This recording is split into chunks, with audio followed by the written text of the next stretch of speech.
Good evening, everyone. Welcome to 2025. Happy New Year. Wishing you all the best and a lot more peace and human goodness than last year. So here I've got Ken's Martin, and he wants stainless steel frets fitting, and that's what I'm going to do. So before I get stuck into that, I know some people go, oh, why are you doing that? Why stainless steel frets? Why are you? Because customer wants them. And actually a previous customer just recently wanted stainless steel frets because he needed hypoallergenic metal because his fingers were giving him a nasty allergy response. So there can be lots of different reasons, and in some cases people can just get there because their frets are kind of worn out and they need them refretting anyway. So the low action here, courtesy of that very deep dent and there, as you can see. So ours is not to do or die, but to do. And while I'm at it, of course, I'm out of interest, I've had a look at the overall geometrics of this little thing. And as you can see, it's quite high action. So I've measured it up at 5.0 on the last fret of the low E, which is where I like to measure it. You can measure it where you like. While I'm at it, I've also measured the available material here. Oops. Yeah, I'll just clunk it with the mic stand, which actually comes out as 3.06 on this side and 3.4 on this side. So that's the absolute most amount we can get rid of in a takedown. But of course we have to pay close attention to the break angle of the strings. Naturally. Anyway, so it's a Martin Road Series. I don't know what year it is, but what I can tell you is that it's kind of, yeah, it's geometrics, its neck angle is starting to run away with things. You can't really see from there. Yeah, just generally speaking, it's that action's running high. We'll get a good reduction out of the saddle this time, but it will probably be the last such one. And after that, any further modifications will have to be done via neck reset, which is kind of a bit of a big deal for a guitar like this. It's well played, it's a bit grimy, so we'll give it a clean up. But actually, other than that, it sounds really nice, and it's fitted with Martin retro acoustic strings, which I've got here. So I've got a bridge. No, I've got on my spares wall. Look at this. Coming soon to a bench near you. We've got this Tusq Martin nut, and we've got this Martin retro acoustic things. And here we shall be removing those wicked and heretical string windings with their sharp and deadly things. But it would be a good idea to keep the strings for the purposes of fret leveling once the new frets are on. Now, this is going to be an interesting one. I'm going to obviously need to prep the material. I've got the frets in, fret metal in over there. So I think what I'm going to do is I'm going to start by, having done my measurements, I'm going to start by taking off the strings and put them away neatly for subsequent use. I'm not going to do anything with the nut right now because we'll have that off while fretting. Now the challenge with a guitar like this is obviously you can't go through the, you can't put it through the fret press. So the frets on this are always a case of tap-in frets. Now the question about whether I can get these strings off or not comes down to this interesting knotty business that Ken's done here, for which I'm now going to need my spiky device for untanglevating.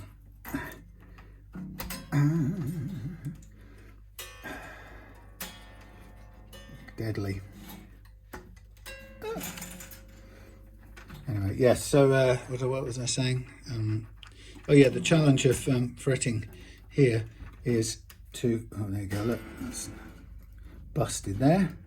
The challenge is tapping frets on in this area, so it needs supporting on the inside. Some people use little, I don't know what they use little wind up things, which I haven't got, funny enough, but the point is they can only, there's a limit to where they can go on and to.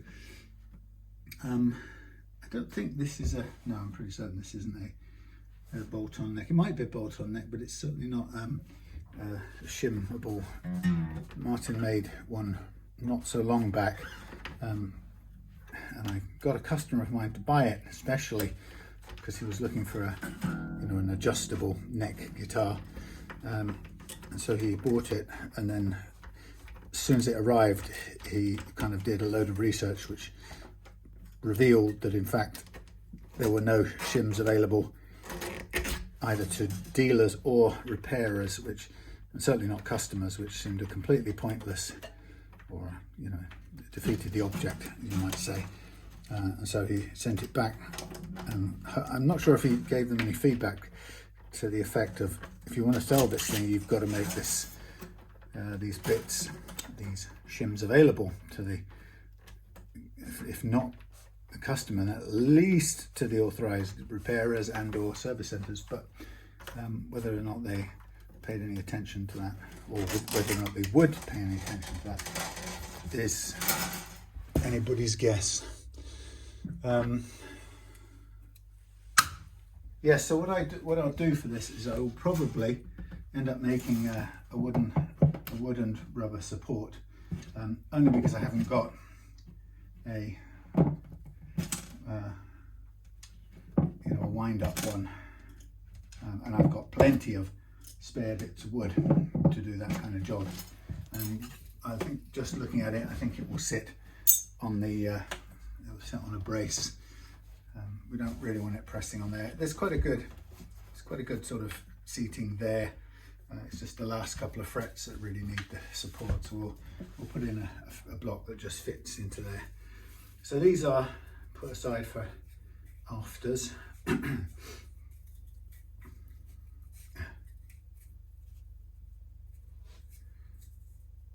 Somebody's here in a car. Here in a car.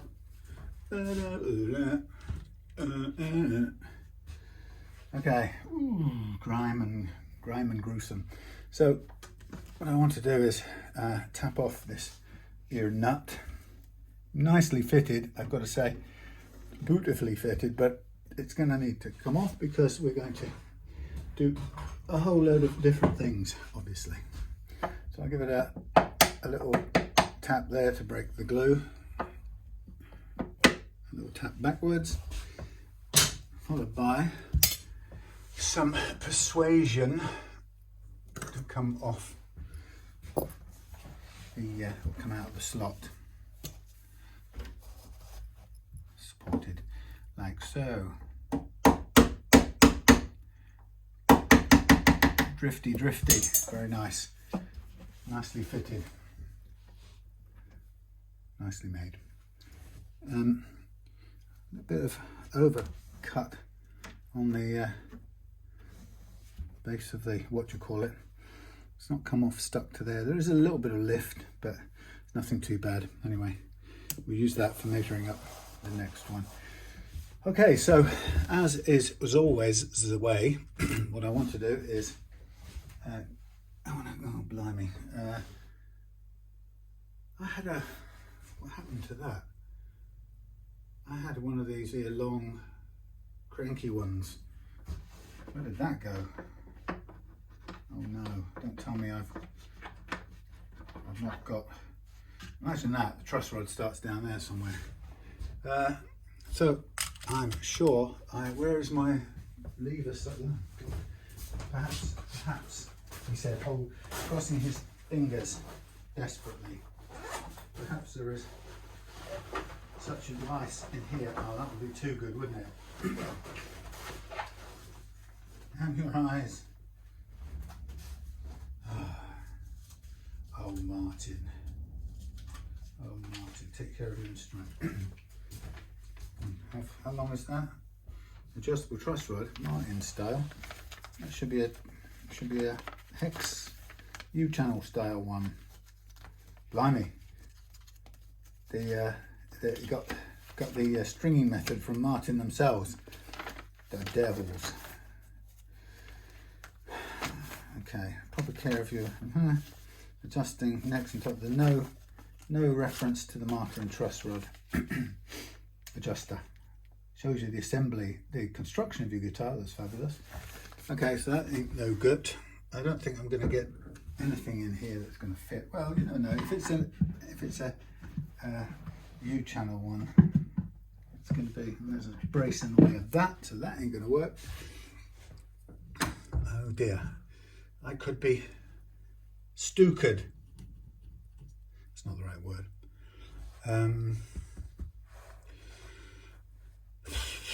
Short video.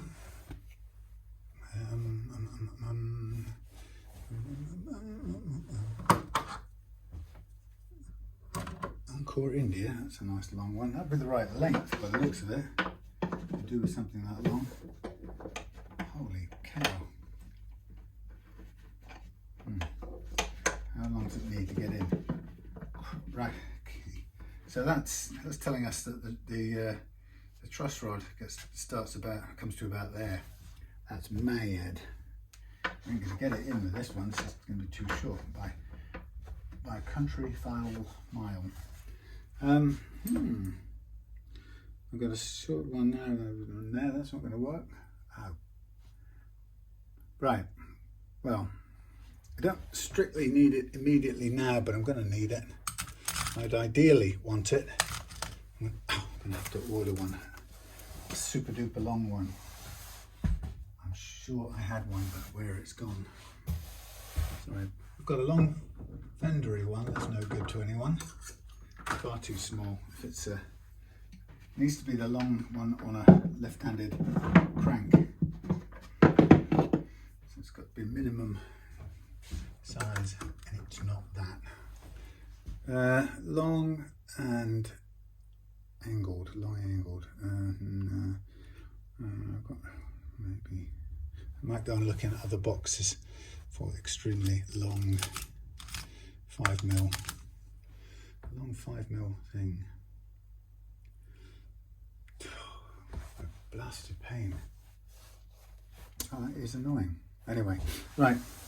Well, the idea was to ideally put some back bow on the end of this. Sometimes I've been able to do it with a 5mm hex key fitted in the end of something, but I'm not sure even that's going to work out, since it's all going to be.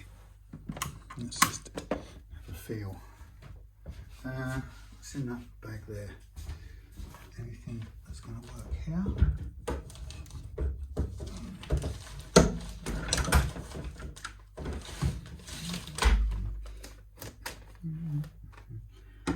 You stay there. You go there. Not you. Sorry, this has suddenly become extremely educational. What I'm looking for is I need that to go to a 5mm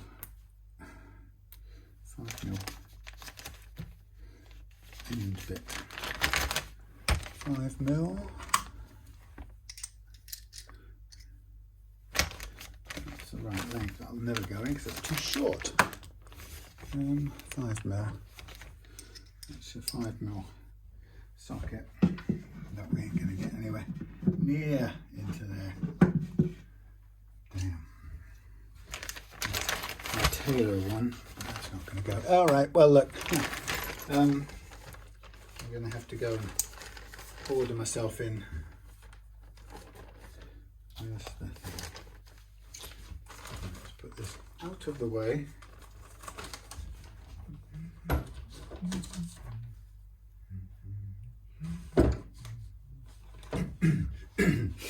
Yeah, right. Well, the idea is to remove these frets and probably get them out as they are.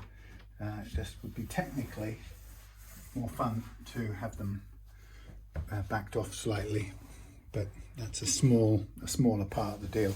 Let's get them moving first of all, but I'll have to order one tonight and get one in fairly quick.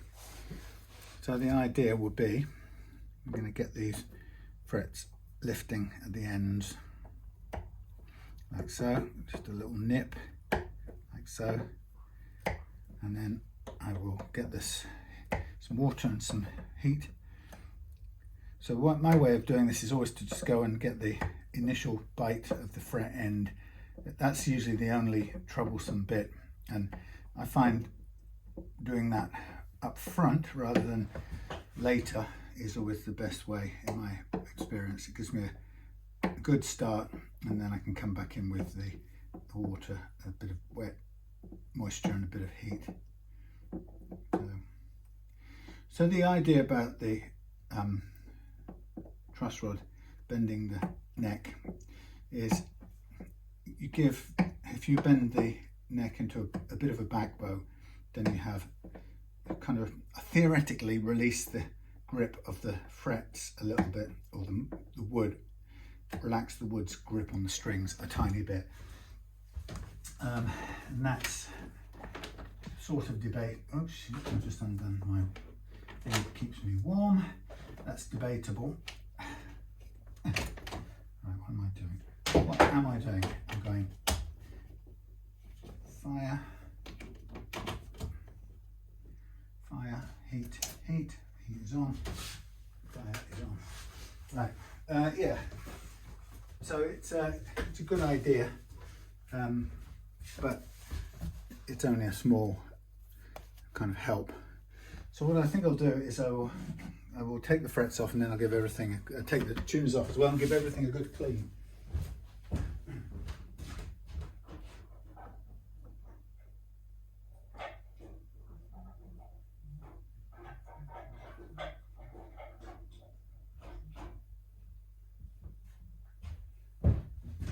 I'll get a bit of damp water onto here.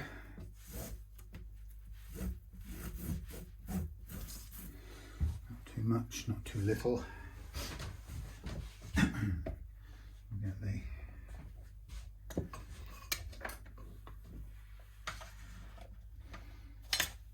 soldering iron over there.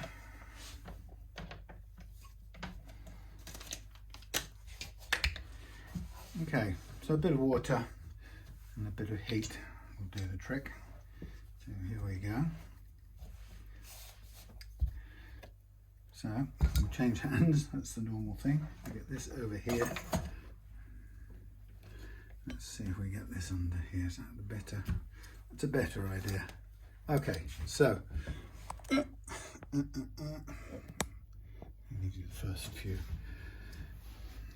So I'm going to warm up the fret. You can hear the water sizzling a little bit. And then I'm going to move along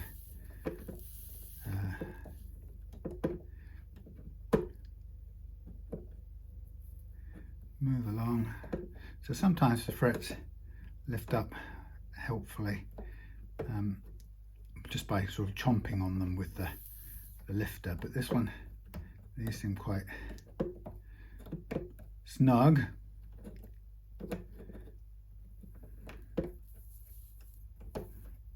Which is good, a snug fit. I'm having to go along and bite them all a little bit, like so. We'll check the tang size and everything. So I'm trying to do this without washing off all of the water that I've already just put on here.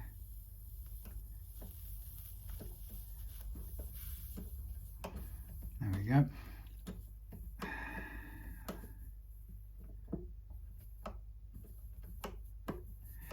So when you come to refret, these are going to be stainless steel, which some people get very terrified at. And the truth about stainless steel is that they are harder to cut and harder to work, and they will damage your tools, simple as that. So if you do work for people, you really do have to factor in some wear and tear costs on your tools, because there's no joke that it will knacker them much quicker. Now, it's not like it will break your tools in the first time you refret something with stainless, but you will notice a difference, and you know, even after one refret you may notice sort of unpleasant chips and dings on the teeth of the jaws of your fret cutters and things like that. So, you know, even if you get lucky and it doesn't do physical damage on your first stainless refret, just build in a premium that's going to allow you, or you know, will add up to eventually allow you to buy some new tools, because you'll need them.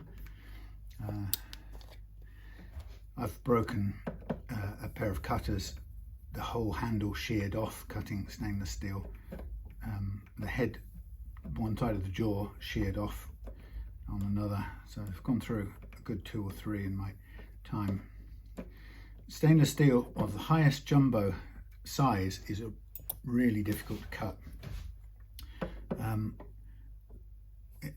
If you're cutting small, relatively narrow stainless like this, you can do it without hurting your hands much. But if you get up to the jumbo size, I get blisters doing it. It's that hard, and you wouldn't get any such problem with the sort of nickel steel regular stuff.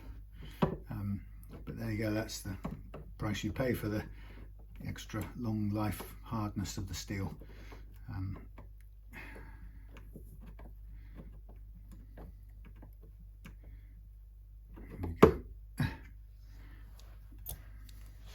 So with these, because the fret goes all the way to the end, the metal is showing, we can either do something similar, or we can try and treat it as if it's,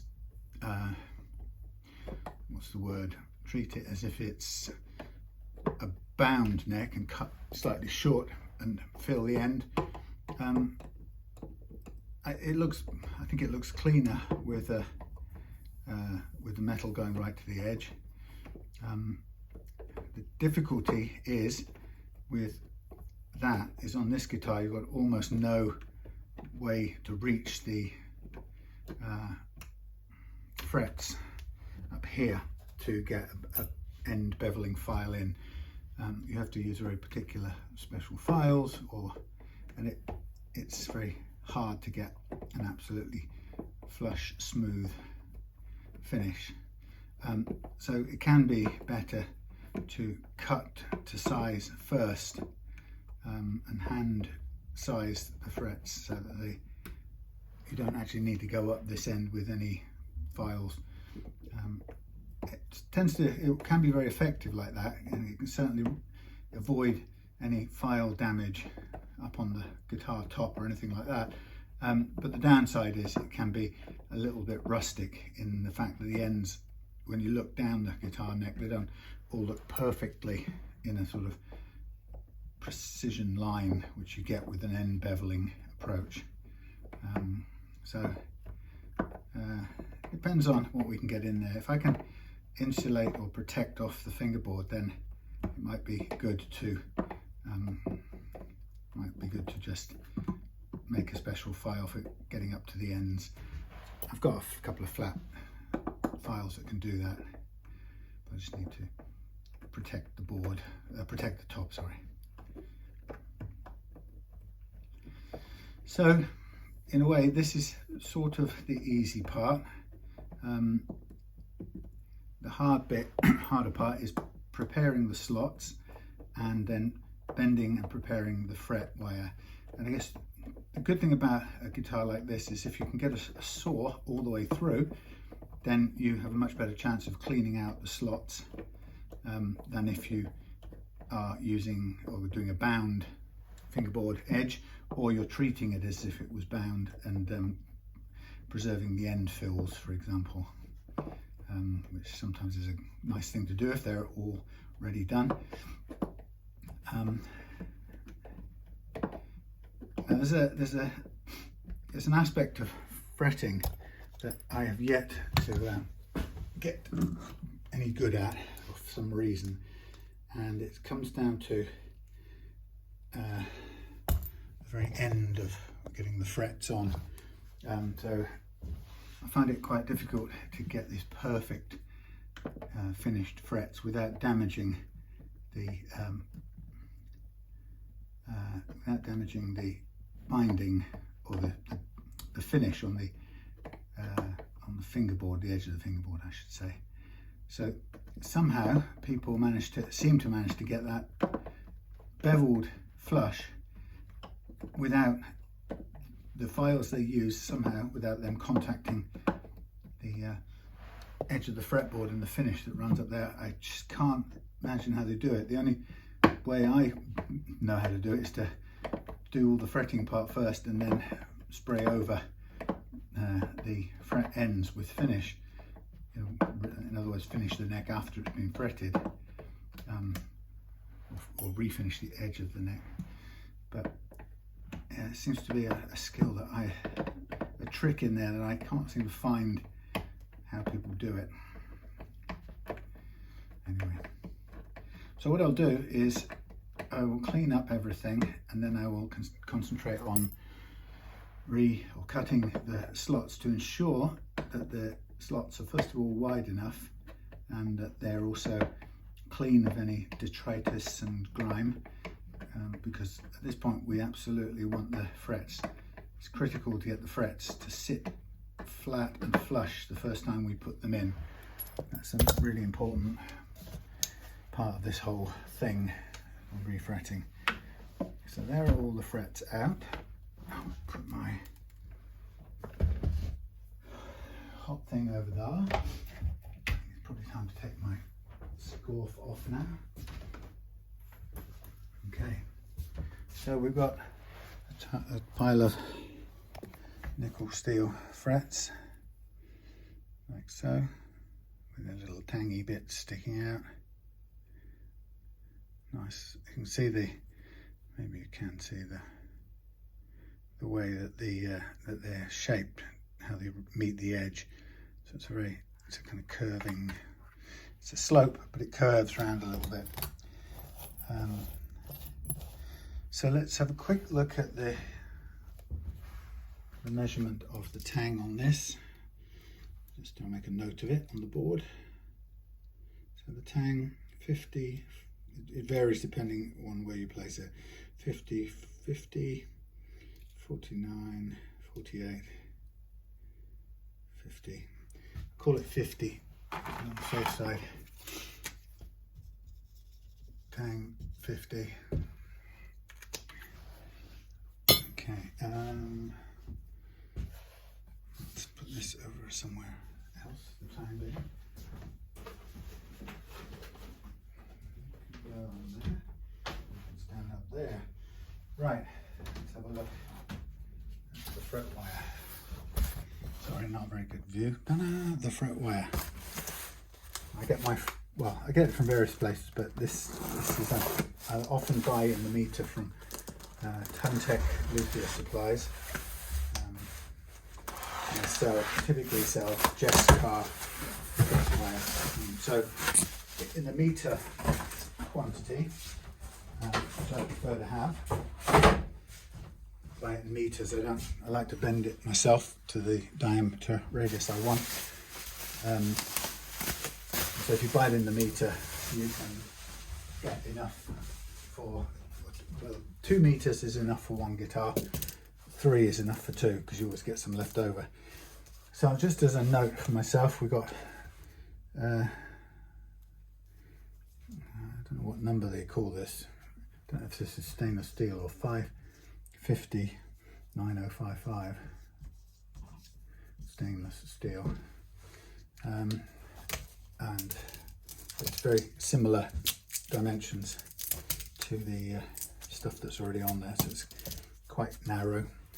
It's always, obviously you don't you don't go for exactly the same height, because you want to give back some new height. You're refretting to reclaim some fret height, so, and you also have to leave or have some ready for fret leveling once you've fitted it. So with fret leveling, you almost always will need to do some. It's very rare that you will, even the best fretter will tap in or press in a set of frets and find that no leveling is required. And it's I kind of learned that the reason for this isn't whether or not I'm a good fretter. The reason about it is, or the reason for it, is much more to do with what the neck does under load. So here's my halfway mark. So I've got 2 complete rings. Now, one will be put aside for another guitar. But what I better do is put back on half of it. I'm going to put on a marker so I know what I've got hanging up there. So this is stainless and it's Tusq, and it calls itself 5509055.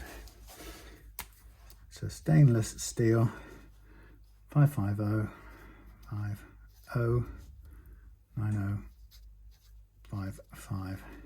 which I have to look up in my last order to see what the actual dimensions of that is, but I know what they were from when I was doing the bending them. Okay, so first thing I'm going to do is I'm going to need to bring back the guitar for a second, and we're going to need to double check the guitar's radius.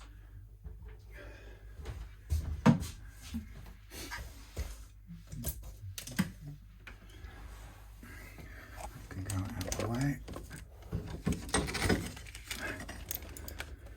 So let's have a look. Okay, it's flatter than that. It's flatter than that. Put some things in the way here. Oh. So I'm going to bend the fret wire to the radius that I want.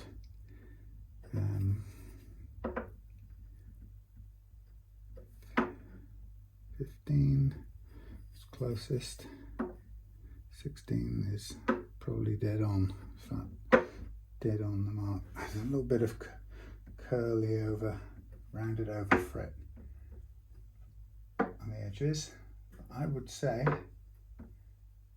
that is, yep, 16. Somebody will look it up and tell me otherwise. Oh, look, see now, while I've got a bit of a wet cloth here, not at all a bad thing to do to make the most of it and wipe off, soften up at least a good fair amount of the gunge that's on here. Water on top of finish is not a bad material. Can't do any major harm as long as you don't leave it sitting in water. It's a good dust remover and initial clean up stuff. So I've got to also take off the tuners, I think, as well, because they're a bit, well, you get a better clean up if the tuners are off, but it also helps to get them out of the way. Stick that on there.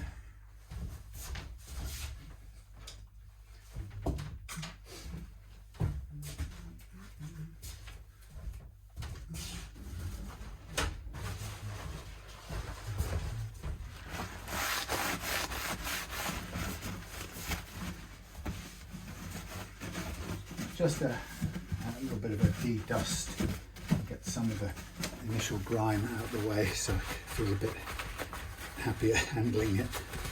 I'm not saying anything about cleanliness, but you know, old, much loved guitars can have a habit of getting quite grungy over time.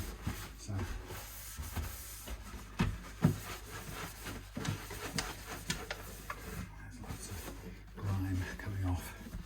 okay, and a lot of it will be coming off the fingerboard. Right, so we said 16 for the fret wire, and so what we'll do is we'll check and see what it currently is, and we'll go bend it under 16 so that we've got slightly tighter curve than 16, which it probably right now already is. Yeah, it is a lot tighter. So in a sense, we probably need to flatten this out and then rebend.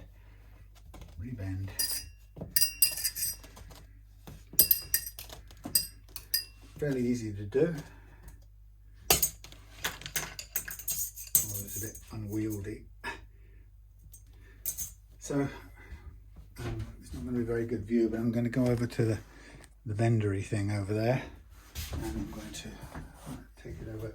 So 15 or 14 would be a good target bend radius for this. That's pretty tight, so let's go back and redo that. So first of all, I'm going to slack this off because that's too tight, really. So we want 14 or 15. So that's not doing anything, that's too loose.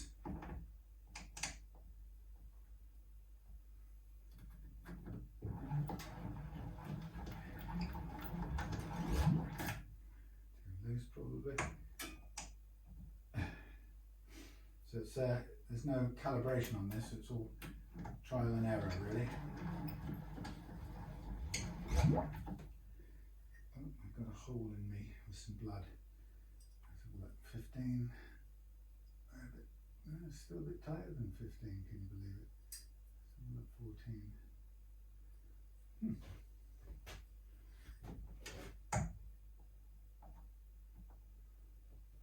So I'm going to try it again, sorry about this. So believe it or not, that's slightly tighter than I want still. So 16 is quite a big, or 15 or 14 are quite big radii. So I can basically flatten it out again, and then we'll give it a couple of runs through. So every bit of this needs to be bigger than the target.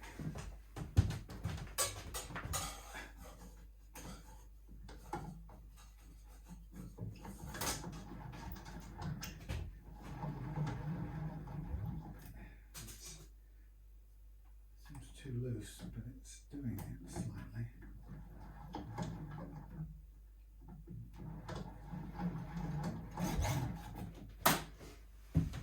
I'm just going to get a guide. Look here. See, it doesn't need an awful lot more than that.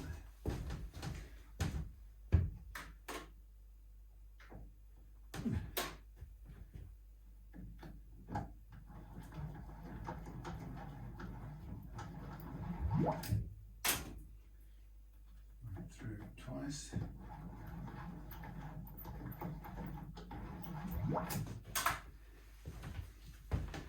It looks when it's a large piece, it looks pretty ungainly. It doesn't look very accurate a radius.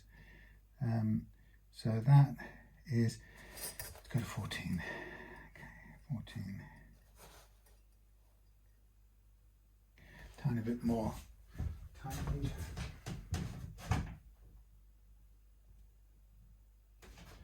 Which way I'm going? I should write that down one of these days. So now this suddenly jumped forward too much. Let's see what that says.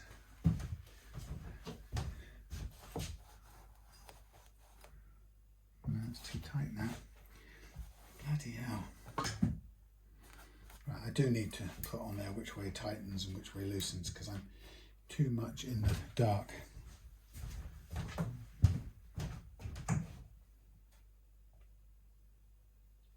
So this way, bigger, looser.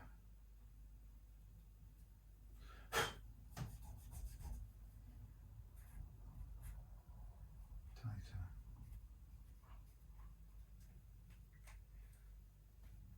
Looser. Don't just do the opposite. Yeah, just did. Okay, looser.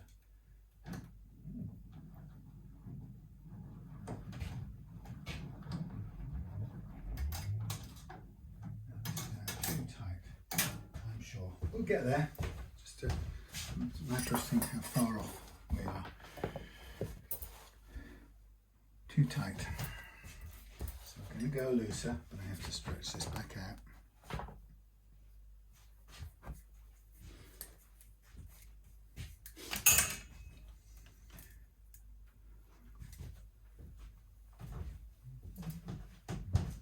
What do we need loose side? Oh yes.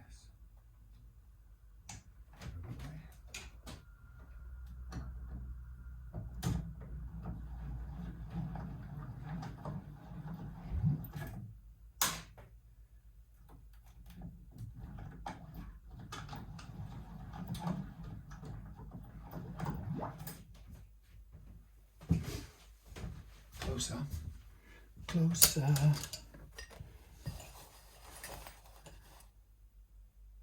Okay. Fraction tighter than that.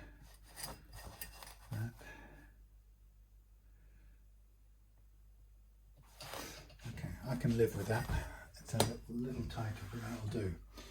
Okay, so here we go with the first cut. Go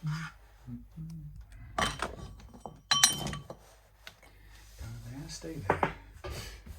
So what I tend to do is get me, well, there's a couple of ways of doing this. You can either cut it, mark it and cut it. So.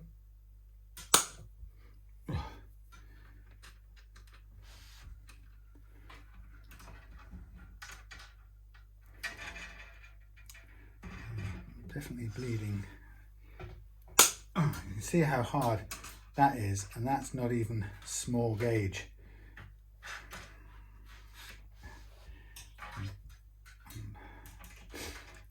So it is quite a struggle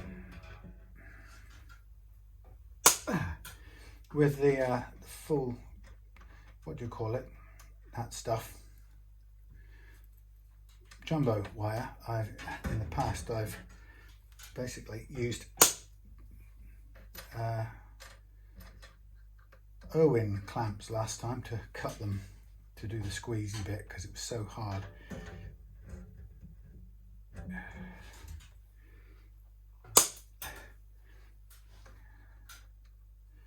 So just getting these cut to length now first of all, and then we'll keep them off to one side as the set. You'll know when somebody's using stainless because you'll see them doing this. They won't be pretending when they're grunting at it. It's hard work.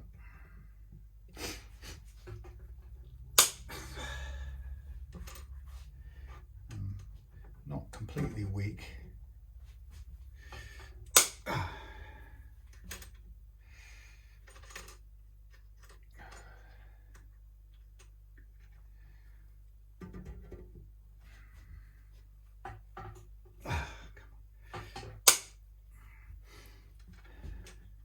So I'm over cutting, so there's a bit extra either side to play with.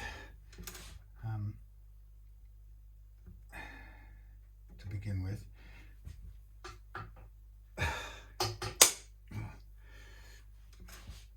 And then we get down to the final ones.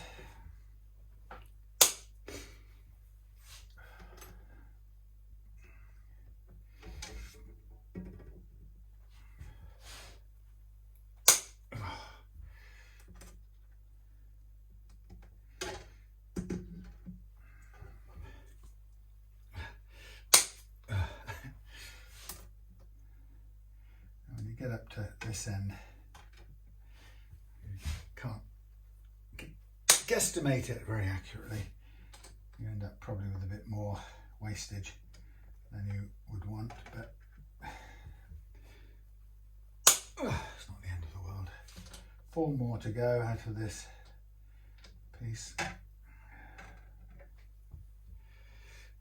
So this gives you a, oh God, acoustic guitar's worth, plus a bit of some spare in case you need to redo any.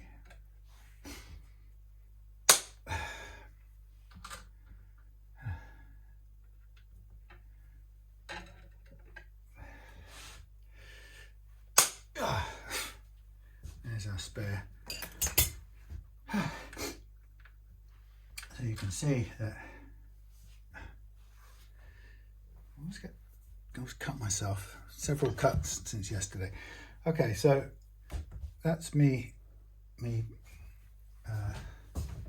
set of frets. So what I'm going to do is get a piece of old Gorilla tape and make myself a fly paper and just put them off over here safely out of the way while I concentrate on everything else. So next thing is let's get the tuners off.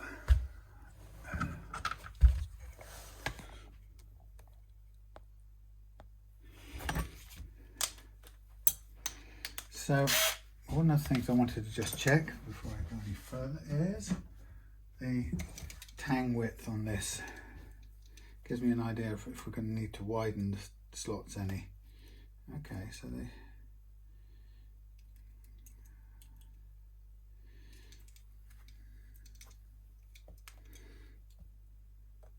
try and get the thinnest bit. Thinnest bit is coming in at just over 50, so it's not far off that one. It's very difficult to get the exact measurement.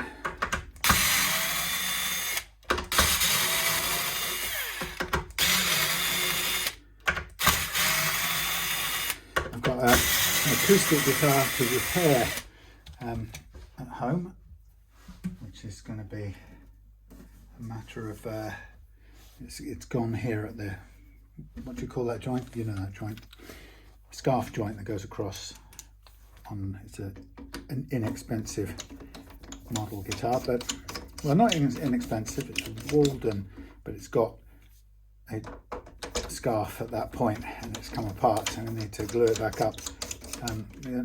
It's one of those things. It's a shame in a way that it's not a complete clean break, because then you can have some chance of cleaning up the faces. But truth is, a ragged, clean but nonetheless uneven break, it's very hard to get existing glue off without creating more voids as you scrape off bits of wood fibers and stuff. So I think even on at the best of times, you're only ever really gluing together two sides that aren't ever going to be perfectly matched.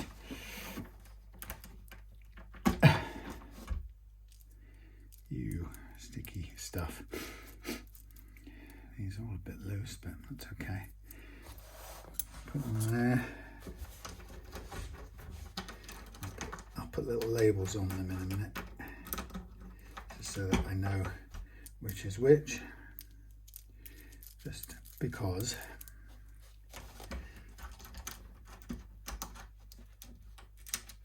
it's like some finish that's caught up in the holes.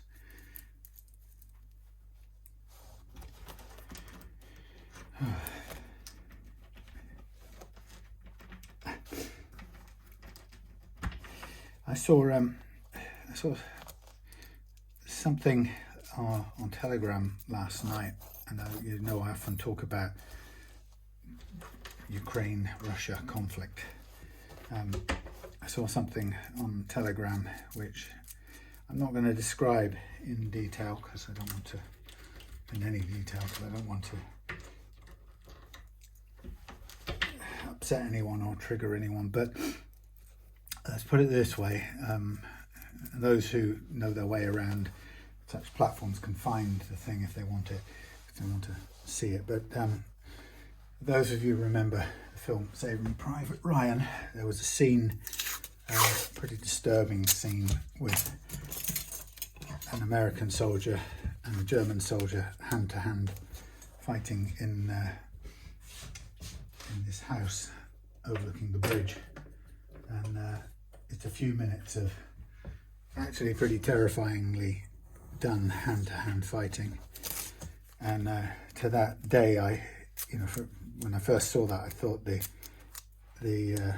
filmmakers had done a horribly good job, and I don't mean I enjoyed it, but they did a job in putting across some aspect of how I imagined how terrifying and scary and awful that would be. And I got to see a real version yesterday, filmed from a Ukrainian soldier's helmet-mounted camera, and all I will say is that the Ukrainian lost the contest, but it was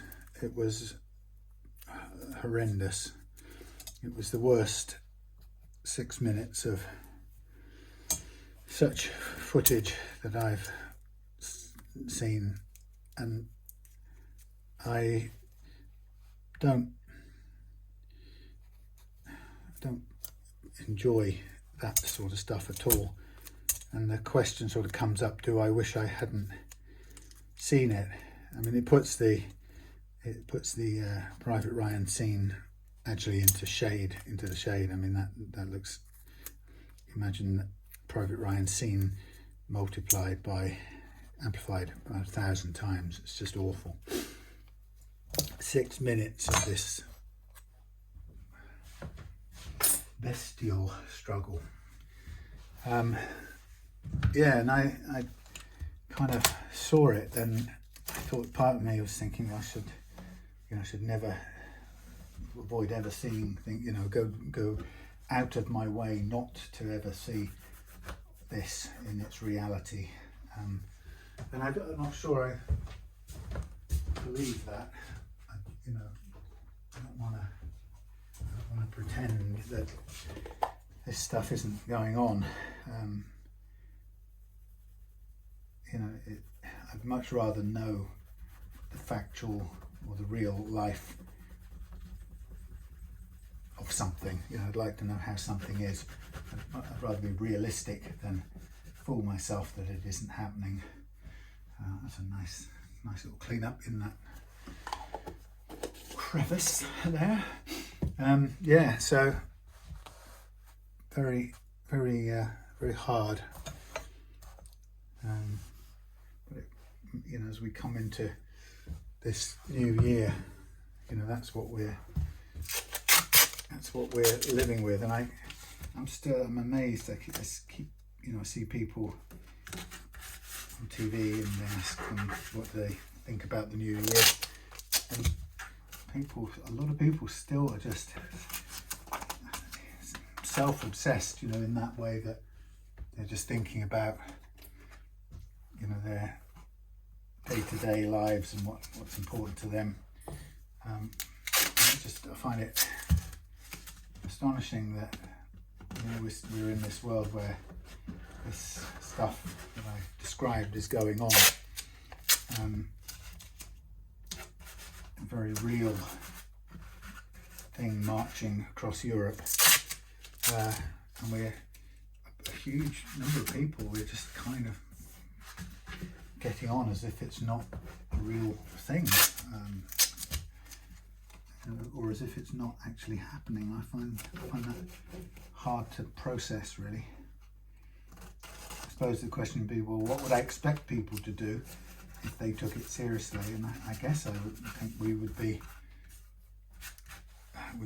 accepting the fact that we are on the verge of being at war, and this is kind of ludicrous talk of our puny little forces, and yet nobody would dream of, almost nobody dreams of increasing or preparing in any way that, it's as if they don't believe we'll ever be called upon in that situation. Now, just when it comes to these here, these protections I'm putting on here. One of the things I'll probably do is put some Gorilla Tape over that masking tape, because it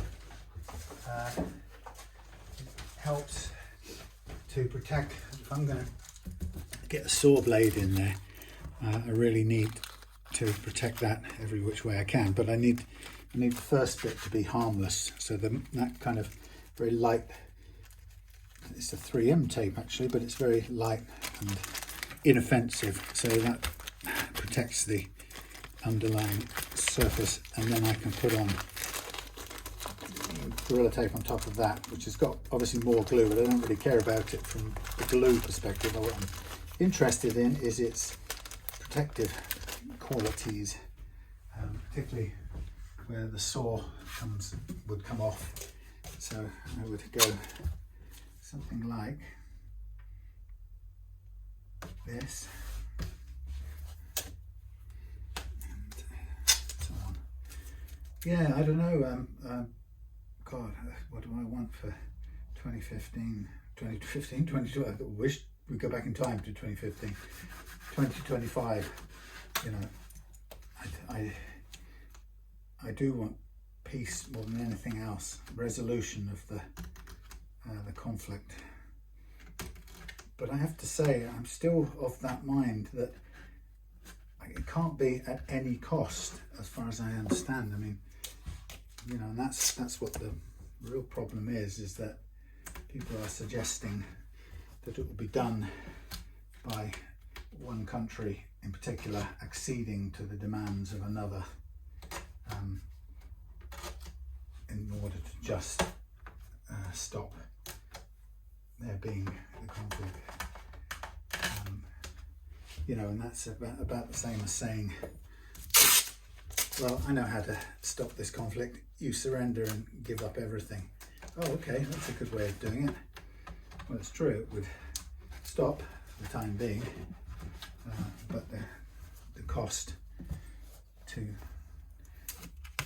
the Ukrainians would be, well, unless every single Ukrainian stated that's what they wanted, the cost would be, I don't know, catastrophic. I mean, of course, if every single Australian, Ukrainian democratically said that's what they wanted, then fair enough, that's what has to happen. It's their choice, not mine. And I would back them up in that choice. But I would be frightened for the world. Of course, not that I'm not already, obviously.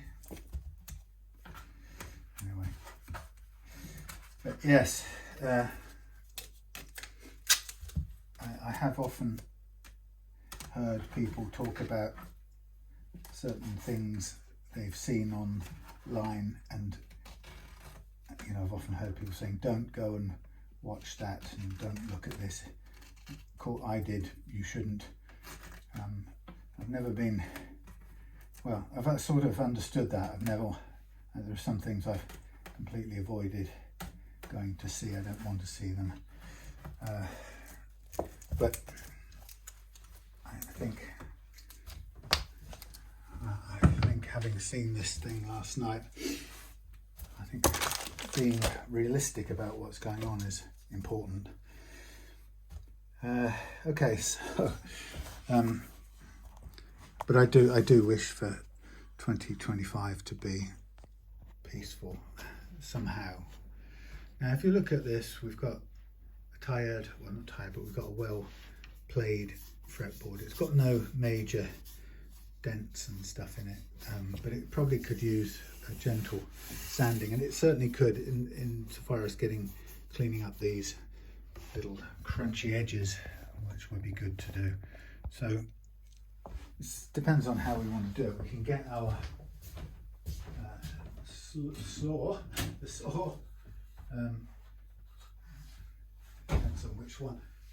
Some people like to use a depth stop. Sometimes you can do without one, so you can can feel there's crunchy glue or something in there. Wow. See that all dust coming out? That's quite full up with something. So that's what we're going to do. We're just going to run through. Yeah, there's I think is a lot of glue in there, in the bottom of each one. This may have been wicked in super glue. It's feeling crunchy like super glue.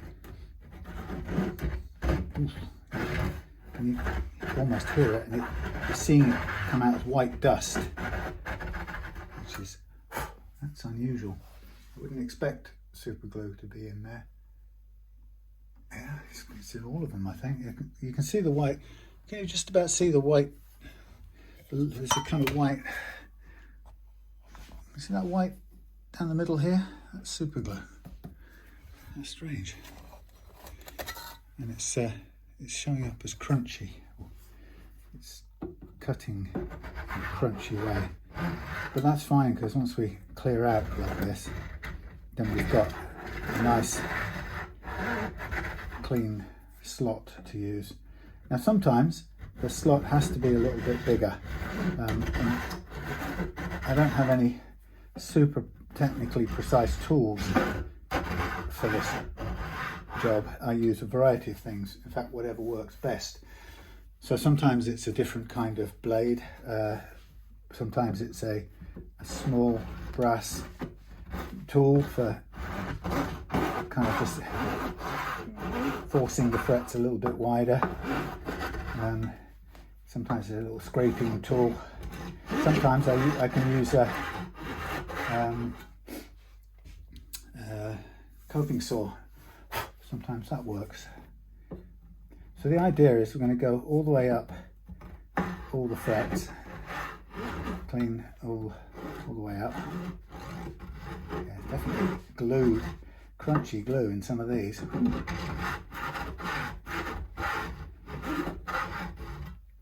And then we'll get rid of this crusty stuff that's built up near the edge of the slots.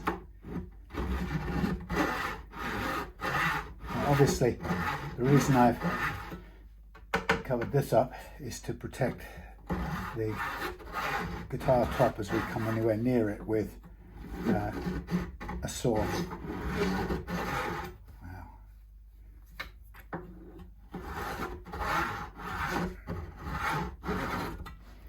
And it's quite difficult to avoid coming near it, but you can see I don't have smooth movement all the time. Sometimes it snatches and behaves a little bit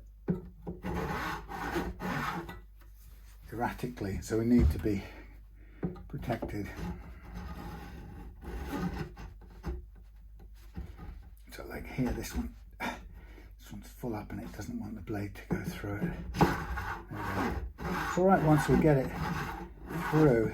It's just that first bit as it gets stuck in the glue. So we're going to run all the way up there, and again you can see me very careful to get up to there. What I have for the next bit is I have these custom made little sanding things here, made with a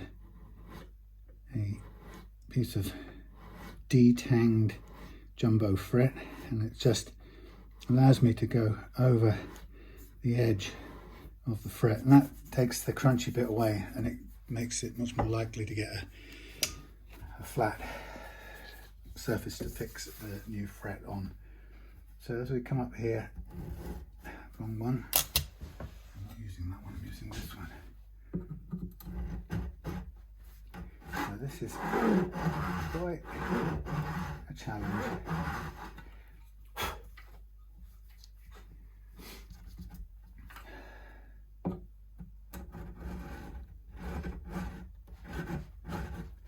To keep an eye on cutting through this grunge, but not touching the. See all that stuff that's come out there? That's a lot of glue.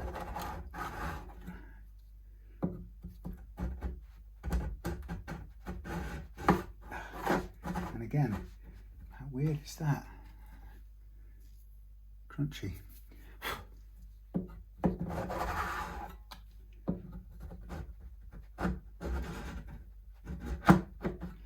right down the middle that this glue seems to live.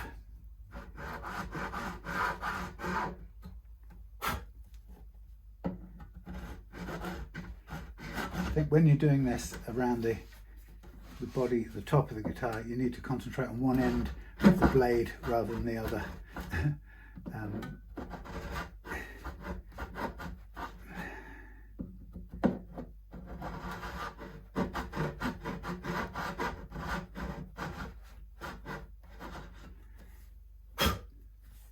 There's a load of gunge in those frets. It's obviously something that's settled underneath.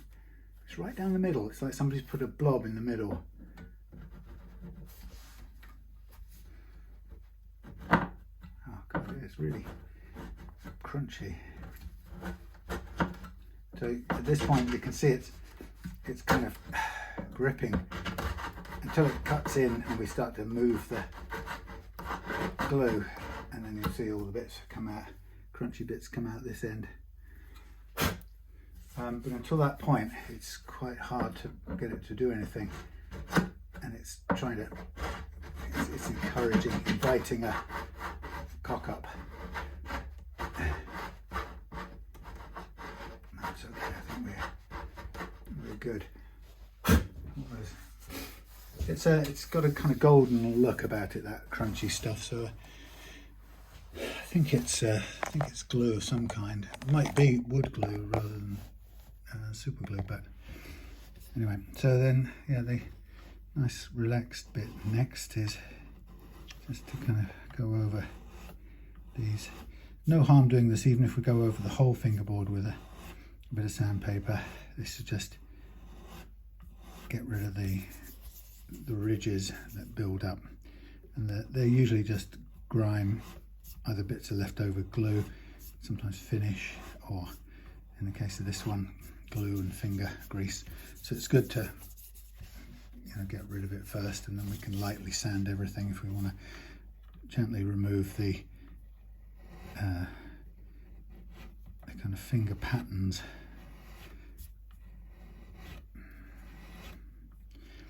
Yes, so 2015, in a world where that stuff that I saw is going on and I can't change that, I sort of thought to myself, if I can't change the world, which when I was younger and naiver I somehow thought I might be able to, but if I can't change the world, then as always, I can only be in charge of being the change, as they say, that I want to see. And it seems, on one hand, it seems so obvious and simple, but on the other hand, it seems pathetic and ineffectual, just, well, what do I want to see? I want to see people respecting each other's common humanity first, shared humanity above everything else. So that there's no good reason to fight against people or lose your temper and want to get into conflict with them. But it's kind of a funny thing, because to do that, or to come from that point of view, doesn't mean laying down and letting somebody who's got a mind to destroy you walk over you or abuse you or torture you or whatever they intend to do with you. So it doesn't mean not standing up or taking a stand for your safety.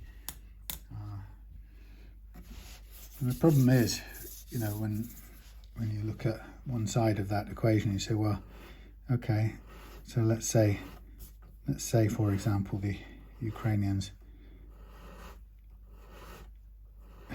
were a decent culture who didn't carry around a sort of national resentment towards other cultures such that they could justify going into their countries and destroying them and laying them waste. But in this situation, they certainly are, under the subject to that from this other culture. And what do? Well, unfortunately, you either give up or you take a stand and fight back. And of course, then there is war. When somebody doesn't accept the torture and bullying and destruction from the other side, then we are in conflict. And so I want peace, but not at any cost. I want just peace. And in a way, that means I have to accept or be prepared to accept a world of very harsh to see and painful destruction and fighting and campaigning, against the invaders and so on and so forth. Because the alternative is to succumb to it, and surely that's not what anyone wants in the world. It's not a world worth living in if you're Ukrainians. To be the same as in the Second World War, The appeasement thing was all about the most terrible thing of all was being at war and fighting. Therefore, any price was worth paying to avoid that. And I think eventually people decided at the time, and it doesn't really matter what we think now, the governments decided at the time that actually not everything was, it wasn't peace at any price, wasn't worth it. And okay, I wasn't in it, and so I didn't experience it directly, but I would, looking back, I would want to have taken that stand as well. I don't think we can accept everything all the time. I mean, tolerate everything all the time, just because of an idea that taking a fighting stand against it somehow leads to worse.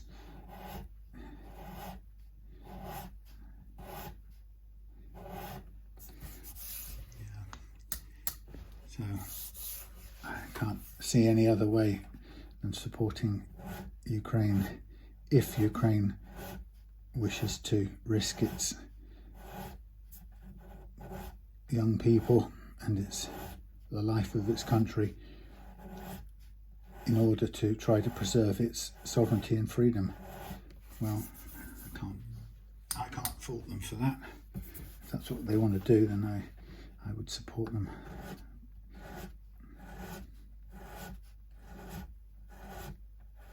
Even if it puts us at risk, which of course is what we're told all the time.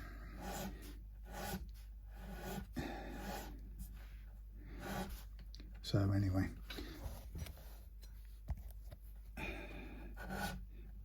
I would like peace. I would like a just peace, but only a just peace. And if we can't have a just peace, then I would rather that I found courage in myself to do the right thing, no matter how scary a professional bully might make it seem to take that stance. That would be my victory, to not give in to the fear, the bully's threats, and pull away from supporting Ukraine because some nutcase is threatening us with nuclear weapons. I mean, if you make that a good enough reason to turn your back, then you can always make that a good enough reason to turn your back. There's never going to be an end to the number of times you could turn your back, because it's scary. Oh, look at that goo.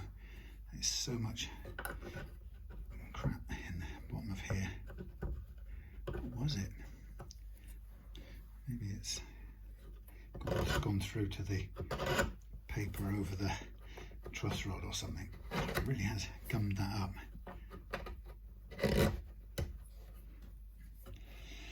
Yes, anyway. Would I wish that we weren't thinking about that in 2025? Of course I was wishing that. I am wishing that. But the bottom line is we are, and it wasn't of my making and it wasn't of yours, I don't think. But we are facing it. We are having to face it. And I guess it's what we do and how we do it that matters.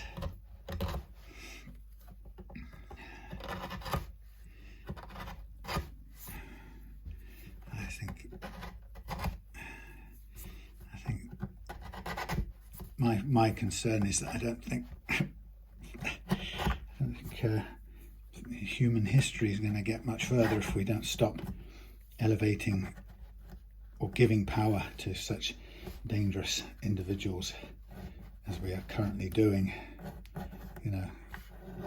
I mean, the fact that I would even have to argue with some people on here about an opinion that I think that Donald Trump is not a very mature and balanced human being, and I certainly wouldn't want him running my planet. The fact that I would be enjoined in argument by a bunch of people who rabidly disagree with me and want to probably will make comments at the bottom of this video insulting me and sometimes even threatening me for holding that opinion.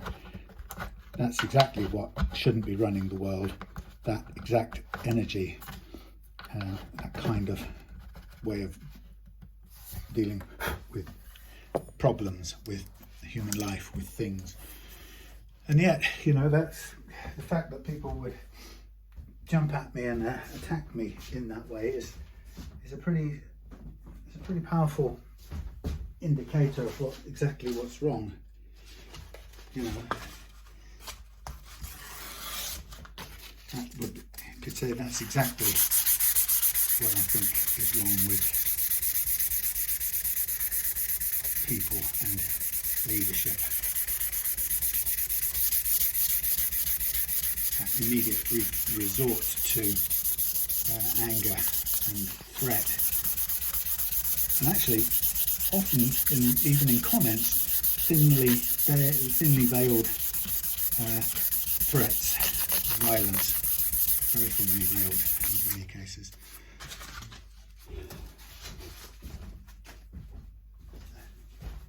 That's definitely for me a sign that we are in trouble. And the reason why is because it's uncontrollable. It's uncontrolled. People who react like that. I've said this loads of times before, but the fact that people can be so angry and threatened by the fact that I might hold a different view or question their admiration, let's say, of Donald Trump as a human being fit for leadership of the modern world. The fact that I could question that, the fact that it provokes an angry response in individuals who then feel they're entitled to act out on that anger they feel in words or in threats or whatever directed at me. That's exactly why Donald Trump isn't what I would want for a leader. And if you support him and react to my views with anger, then all you're doing is demonstrating, confirming for me why I wouldn't want that kind of person leading anything. It's out of control. And it's powerless, actually. I've said this loads of times before, but when somebody you know, when I see people like that reacting in public, or you know, on a forum or in a Facebook or whatever they do, it's quite astonishing to see they don't stop and think, oh, I'm you know, I've just been triggered by something this guy said. They just, no, hang on, what am I doing? I'm not really going to do that, am I? The idea is to get that in there as is, and then trim back the edges. So I'm not cutting short. I'm not. So why would I would cut some of it back, and the reason I cut some of it back, because it would make it easier for me to ultimately snip off the rest of it. I think that would be the case. But I don't want it lying underneath. I want it full to the end, and that's not going to go to the end, is it? Okay, let's borrow another one. Anyway, yeah, that whole thing that I've been talking about for quite a long time, about people being angry. It's so commonly accepted that it's normal to be angry. I find it quite remarkable, really.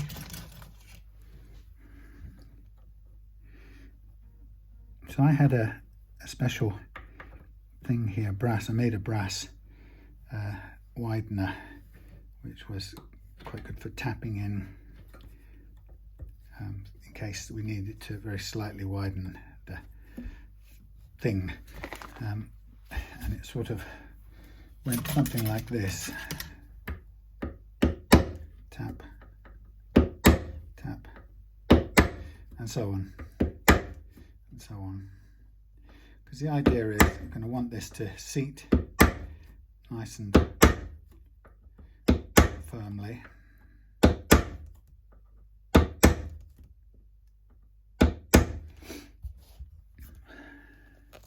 With our fret like so.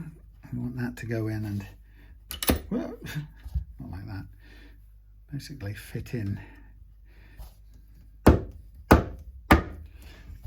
Tap it in with some a wooden block, and then to be able to cut off.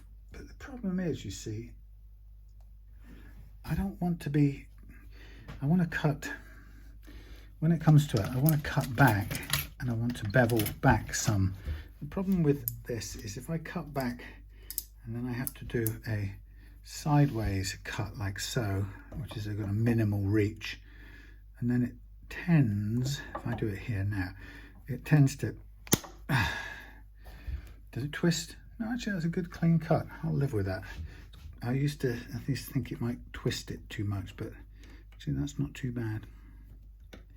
So I think that will be good. So I think I probably need to just gently widen all of these a fraction, which I'll go off camera to do because it'll be boring. And I'll see you shortly. Low battery. Just as well I chose that point to stop. Low power mode. We're still recording, but I will stop and charge up. See you in a bit.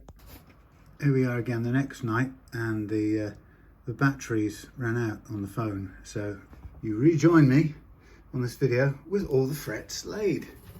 Ta-da! And end beveled. And now it's time to sort the nut out, get the tuners on, get a pair of pegs in, and do a fret level. So sort of fairly straightforward. There's my block, by the way, used to support the overhang while fretting.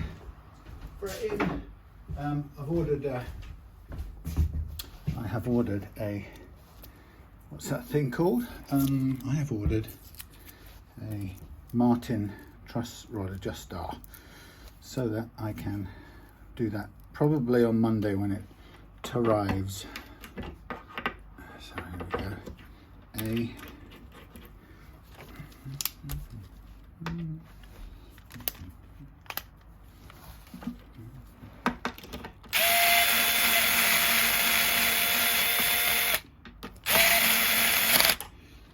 doing quite a bit of repairing today at home as well. So I got Will's acoustic guitar.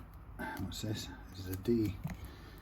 Yes, Will's acoustic, which I have glued up and clamped. So tomorrow I should be able to unclamp that and see where we get to.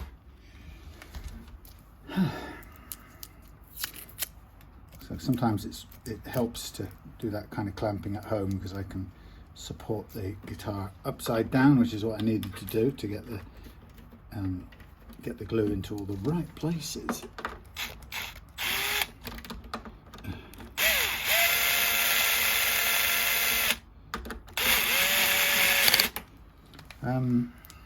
Yeah, so we should finish this now in a minute tonight, hopefully.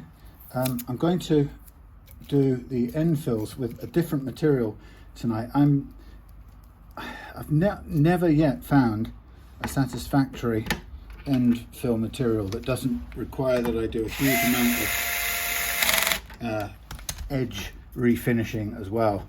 So that, how do I describe it? What you want is you want something that will dry fairly quickly, something that's putty-like to go in, and something that you can scrape very lightly with a blade, and it will clean, clean up, and then just set.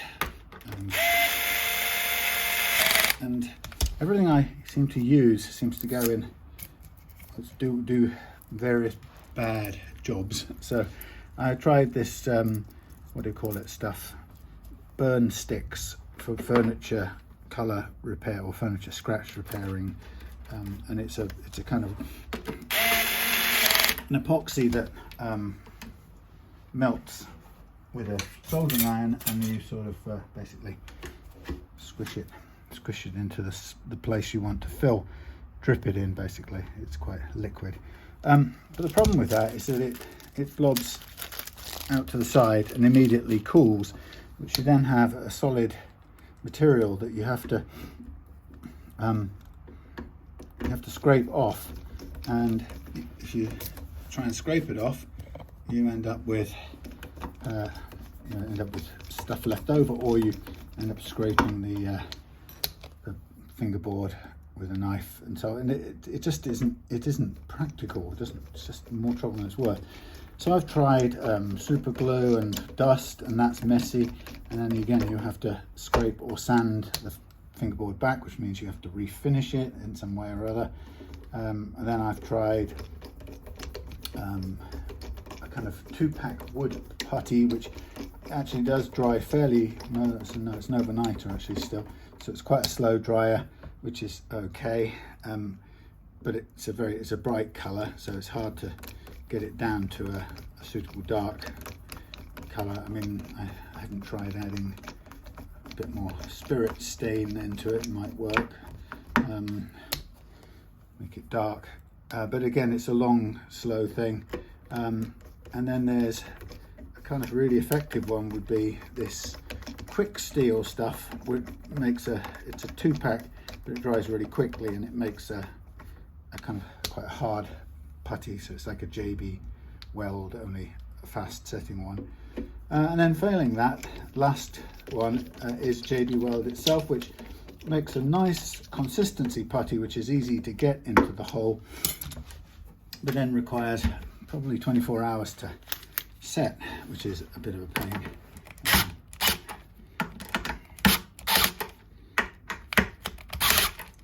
Okay, so here we go. Now I kept the old strings for this because obviously I'm going to want to replace those. We've got, how did I end up with 2 saddles?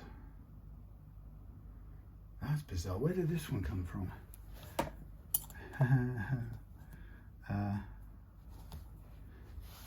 Well, this is the one that came out, the sort of Martin Curvy 4 and 3. But where did that one come from? That's interesting. It's come out somewhere, and I've lost a bit of track. Okay, so let's get the pegs up. Now, one of the things I suggested we do with this to get the best possible action out of it is to do a little bit of a slot here. So these guitars are always rather foolishly made so that the peg holes tend to go perpendicular to the center line of the guitar, whereas the saddle itself is at an angle. And what it means is that the space, oh actually this one's okay, this one doesn't need, does it? I don't know. This actually is in line. I thought it was slightly longer distance, but no, actually it's correct. They've done it the right way. Right, ignore me, forget I ever said that. We will leave that as a last resort if we need to. Sometimes slotting the things here gives you a little bit of extra break angle. So, you know, if we were desperate for it, we might extend that point where it emerges from the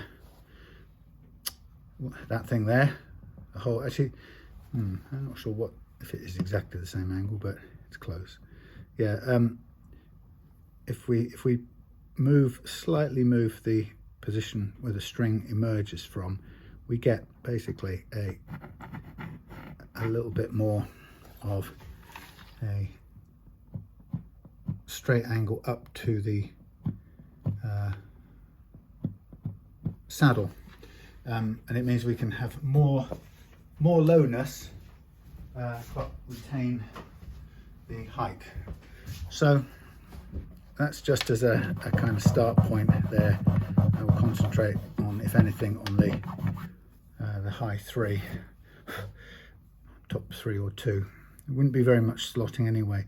It would just be a tiny difference. It might well be worth doing. I mean, we've got a millimeter. Well, let's do it as a last resort. Let's start with how it works without it, and we'll take the saddle down to where we can, and then we'll look at where the action runs out. So we've got the nut to do at the other end. Now this nut is the best fitting one in terms of the E to E spacing and the height and everything. Only there isn't believe it or not, there isn't a perfect fit all the way back, but it's only about 3/4 of a millimeter gap. It's not the end of the world. It won't cause any issues with playing, but it's one of those things, you don't have an awful lot of choices. You either get one that fits all the important dimensions, or you make one from scratch using a blank. So I prefer to go with get most of the important dimensions to fit first.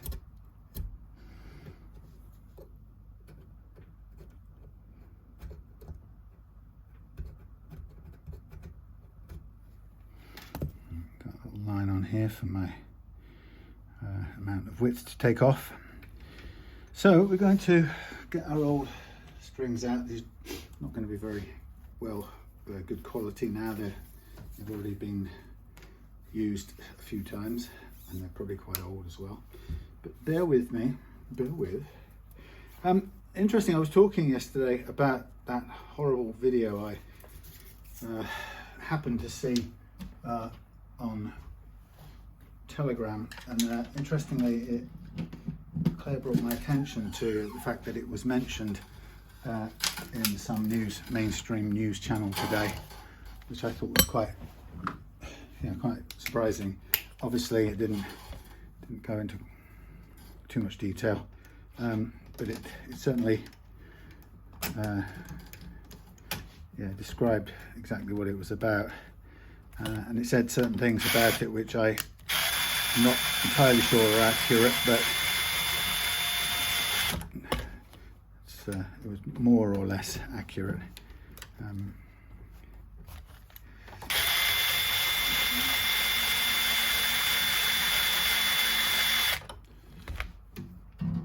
Yes, I do wish the I think that's important those things do get, are not hidden away actually. You know, I think in all ages, I think we've always, bub, who's after me? Nobody. In all ages, throughout all ages, there's been a reluctance to be totally frank about what war is really like, the sort of squeamishness about its true nature. And I suppose in some ways it may have to do with the fact that unless they were somewhat squeamish, they wouldn't get anyone to, in the old days, to volunteer to go and do it. Who knows? So what I'm just going to do is I'm going to try and get all of these strings on and then size up the nut. And then once I've sized up the nut mostly, then I'm going to take down the saddle as much as is feasible. Okay, it's always a difficult one getting these strings out of the mix.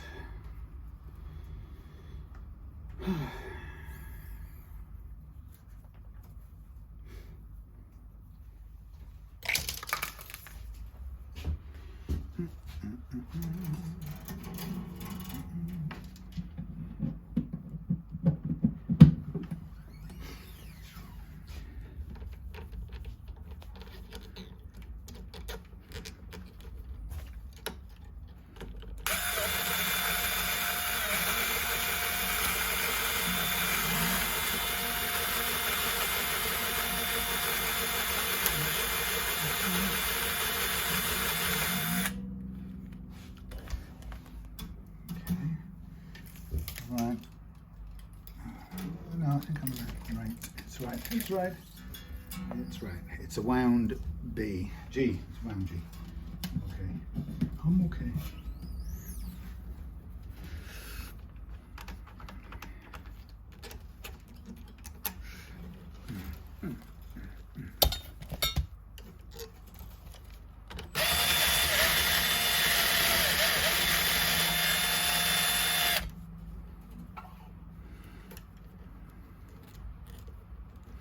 Yeah, filmmakers like, what was his name that did Private Ryan?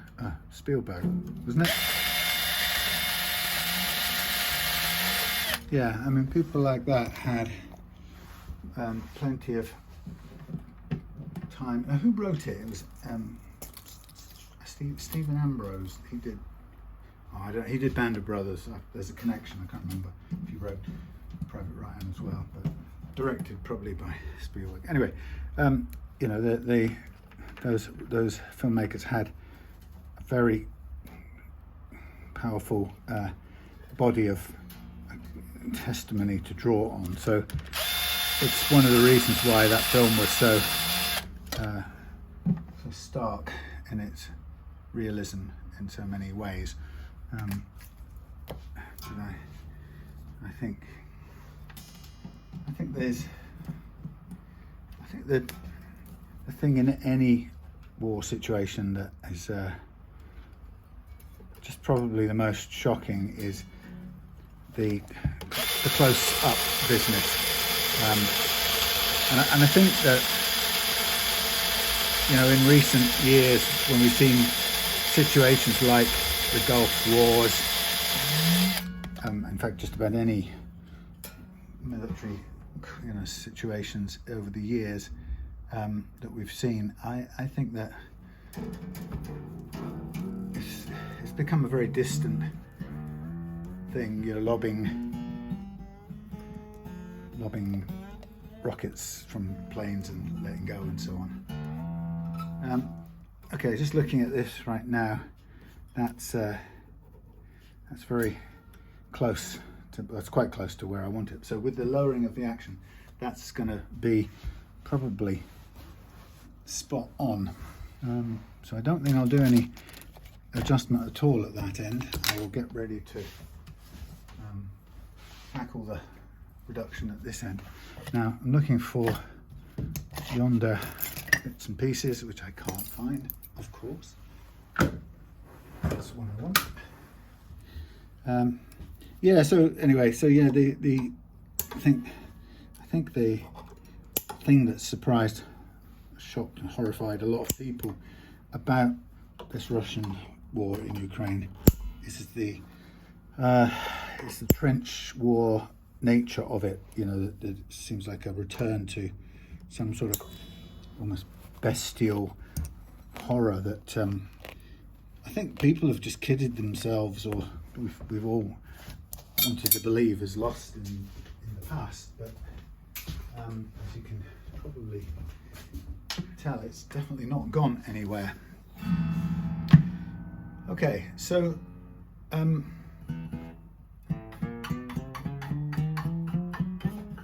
what I'll do is I'll get this up to pitch for a second, because it hasn't been so far. What I'll also do is I'll just tap the nut into place, just to make sure it's upright, if I can.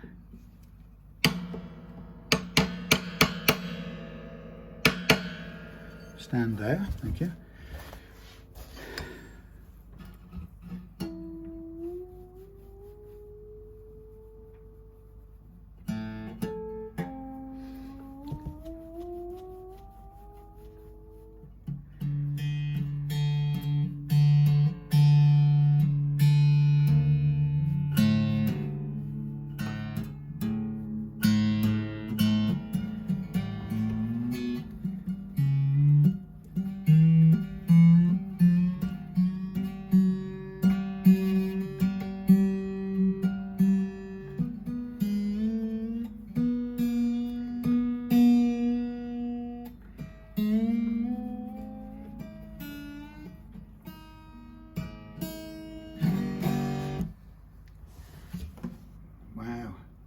Action high, baby.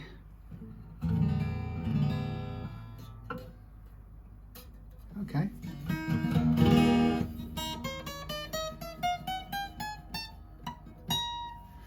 Okay, so we're going to do what we said. We're going to take down our saddle. Now I've done the measurements, so we can redo them here. Go to from high E. Now ideally we want 1.5 on there, and really we want 225 there, and that would be -2, which is a lot, and this one would be -2.75. Oh, blimey, 2.75. Heck, fire. Well, I don't think we'll get there. That's the first observation. I thought we would get close-ish, but I suspect we're going to run out of all manner of things like brake angle before that. So let's just do a quick calculation. So 2 times 1.4 equals 2.8. So that's 2.8 there, which puts that flat on the deck. And this one is 275. 0.75 times 1.4 equals 385. Blimey.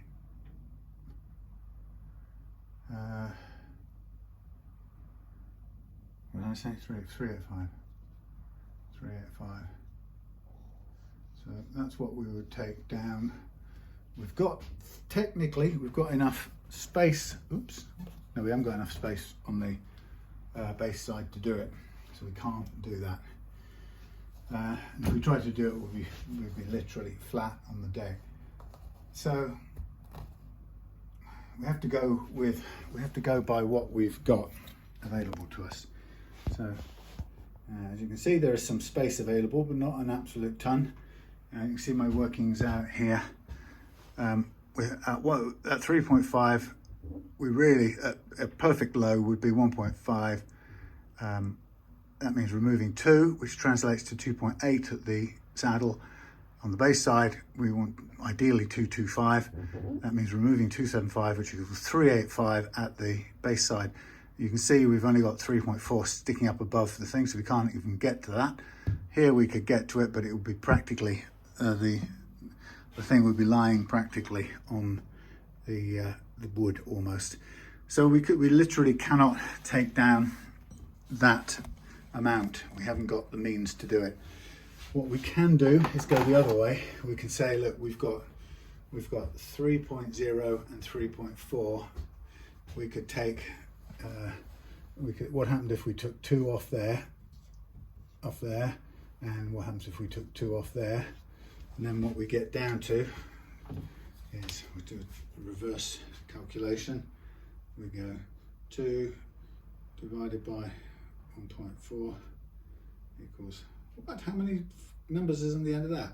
2 divided by 1.4 is 142. So we can lose 1.42 at the last fret there, which is half of what we want to lose. That leaves us with a millimetre sticking up over the top, and we still need to notch the holes. And then we could take 2 off the back, which we also know is removal of also equals 1.42 at the last fret as well, which would take us down from 5 to 3.5, which is, again, not fantastic. So that's the most we can do. That's it, I'm afraid. So, you know, it's come in with what it came in with, and we're going to do what we can, but we have to be, more than anything, we've got to be guided by what's possible in there rather than what we'd like. So if I were to take 2 off either side of here at the most, so now I'm going to slacken off.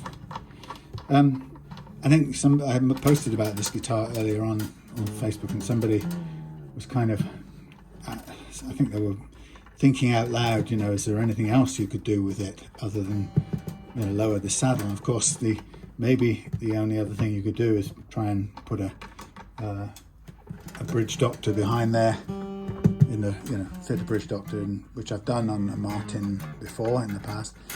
But on the last 2 guitars I've done it on, a couple of Paul's old guitars, it's not really achieved anything. So it's quite unpredictable, the improvement you may or may not make with it. So I don't know what to say really.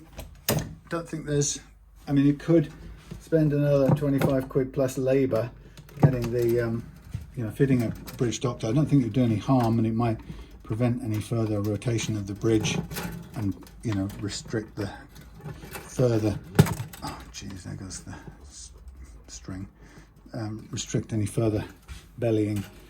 But, you know, there's a lot of disagreement regarding the shape of the tops of guitars. So some people would look at this and go, actually, that's not a massive amount of deflection. Well, of course, it's not under strain right now, but it's not the most distorted top in the world.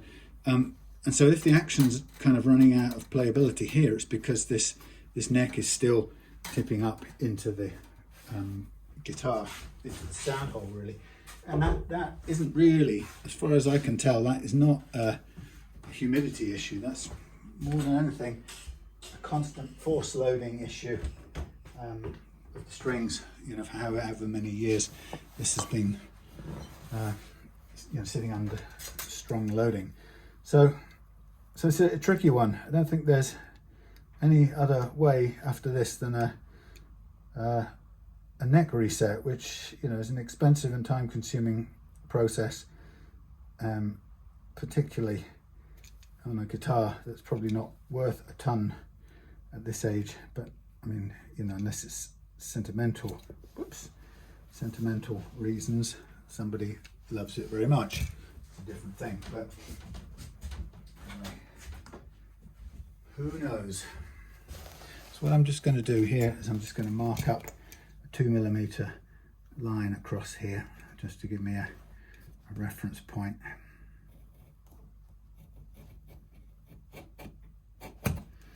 Which is quite good. So that's the most I want to take off and that will put me down into quite tricky areas as far as the height of the, also the angle of the strings go. So sometimes what I like to do is do it in halves. So if I go around to about 1, we can do the first half and then stop and kind of see how the angle looks. Because obviously it's all very well saying we can take off all the material, but if we end up with an unworkable angle of the strings, then it's not really worth, it doesn't mean anything to say we can achieve it. So what I'm going to do is I'm going to get the beautiful old sanding thing out, which theoretically I should have changed the paper on here a while back, but I've not got around to it.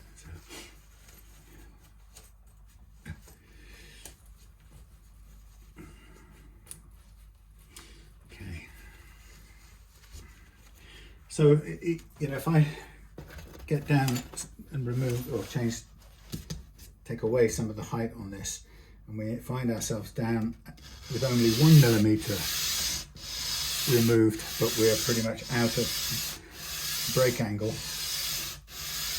then, you know, we're sort of having to face defeat a little bit, but we may not be able to do much more. It's a shame. So the art of this is to aim for the line and also make sure that the bottom is cut nice and square.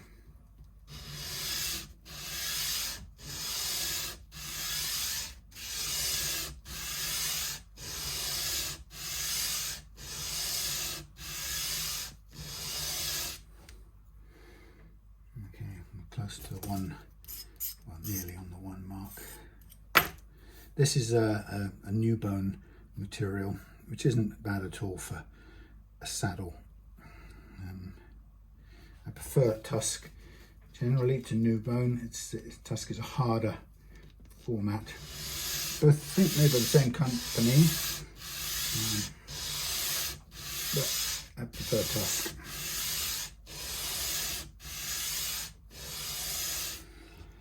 Right, that's probably very close to the mark.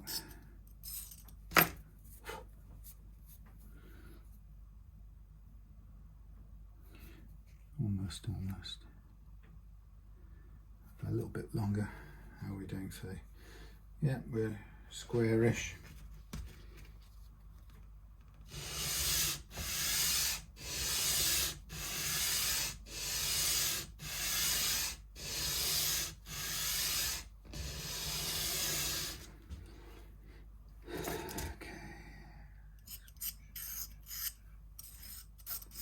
So we're taking the same off either side. We expect to run out of break angle on the high E side first. Usually we should expect to get both of the both millimeters out on the base side. So if we drop this in here now, gently lowering down as it goes.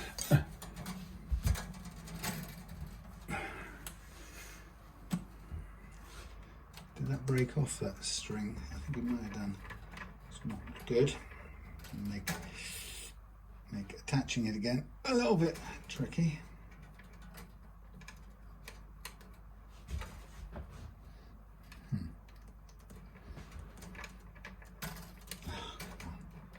Damn you hides.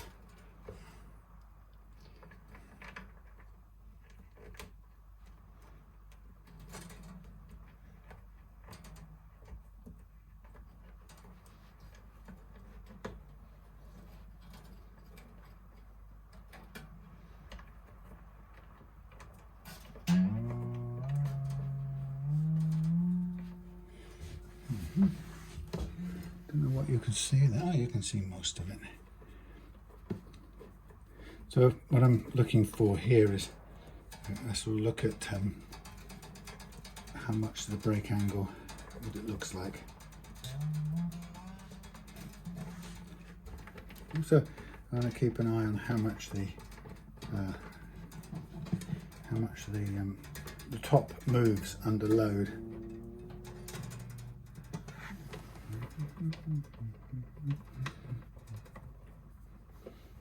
See, that's gone pretty low without loading this. Oh God, that's gone very low on the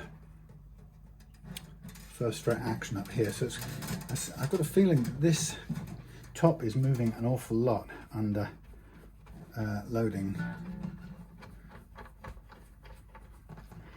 That's my theory. Let's just have a quick look. So maybe not. Obviously, since we can't play it unless it's loaded, we have to put it to tune.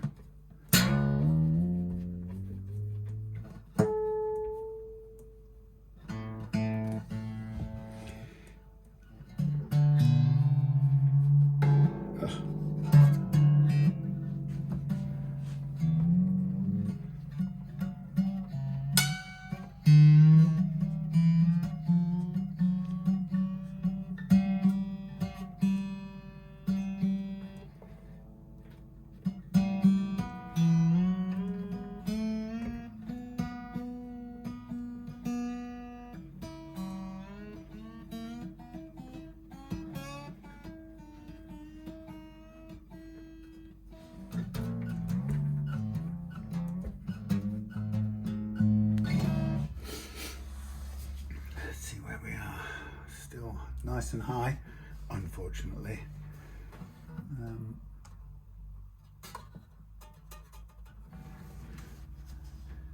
Angle's just about okay there.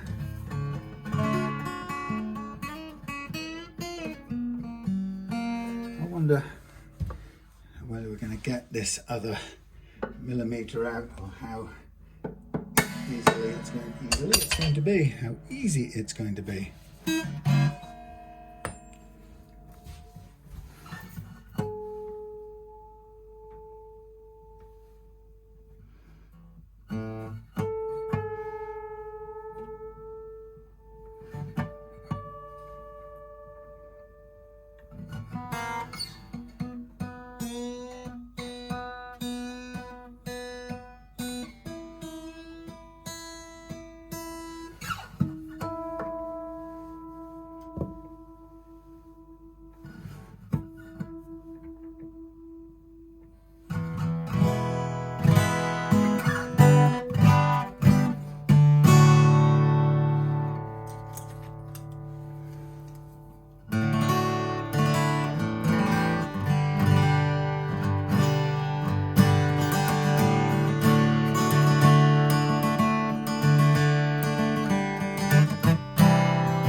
Sounding.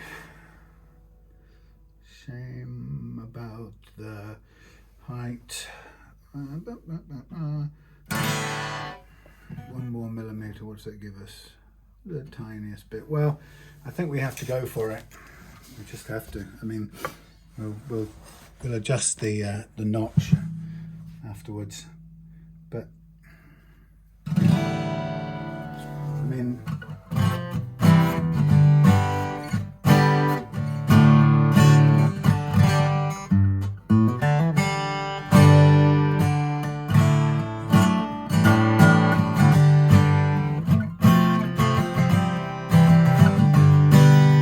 So I look at this and I think to myself, Ken's clearly been playing it down the bottom end a lot, which is fine. You know, it's a guitar, it's an acoustic guitar. You'd be forgiven for not being.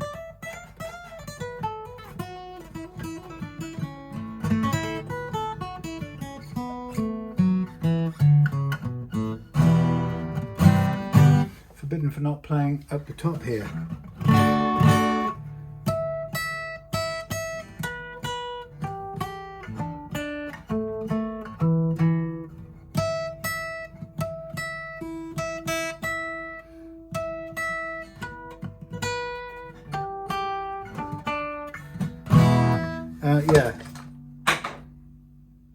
What was that? Some sort of ghostly thing. Yeah, so we've got another millimeter. We've got a bit of change of the angle of two of those things we can do. What happens down here?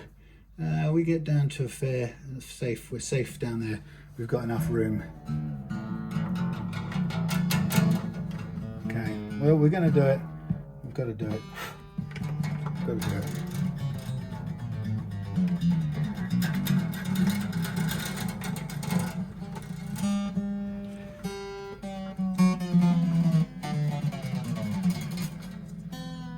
Could I recommend a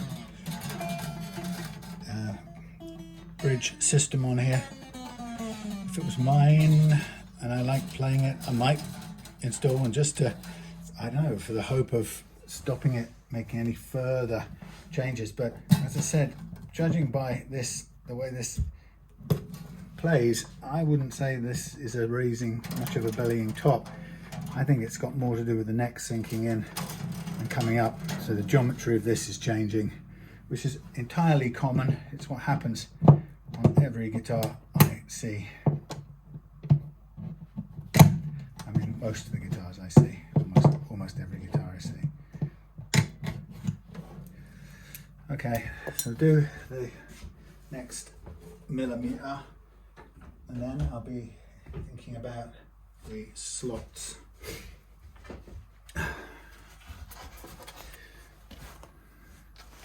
Can you see? You can see.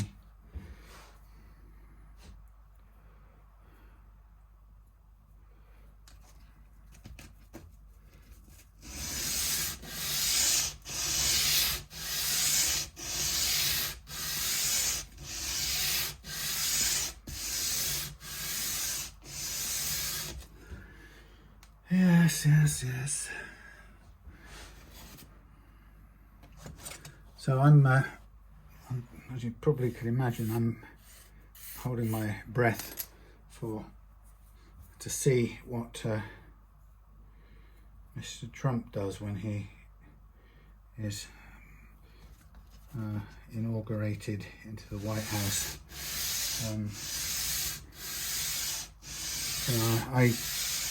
I hope that his pursuit of peace is, or his preference for a peace in this conflict, I hope it's just.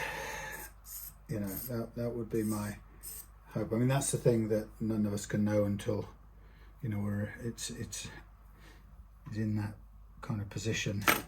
You know, when he gets installed and then his stance becomes clear.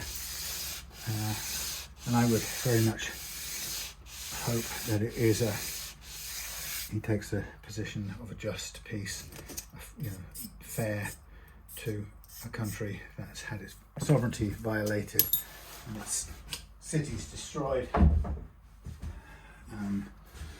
But you know, I just cannot be sure. I just hope I hope he's that sort of guy. We won't know. I think the people who support him hugely would insist he's that kind of guy. You know, they would start from that certainty that he wouldn't allow any Putin to have any, I don't know what the word is, wouldn't allow him to run roughshod over Ukraine or over USA, but who knows what that actually looks like. I don't. So I'm just trying to figure out which of these little doofers I'm going to use to drill the little holes in there. Probably be this one with a smallest possible bit, which lives somewhere in here. Yeah, I mean, we won't. Obviously, we won't know until it's you know, the discussion gets going. But I genuinely hope that it isn't taken unfairly out of Ukraine's hands. It's their country. Now I get it, people saying, well, you know, I don't think I want to, or we shouldn't support them, this and the other. I understand it's a valid view to have.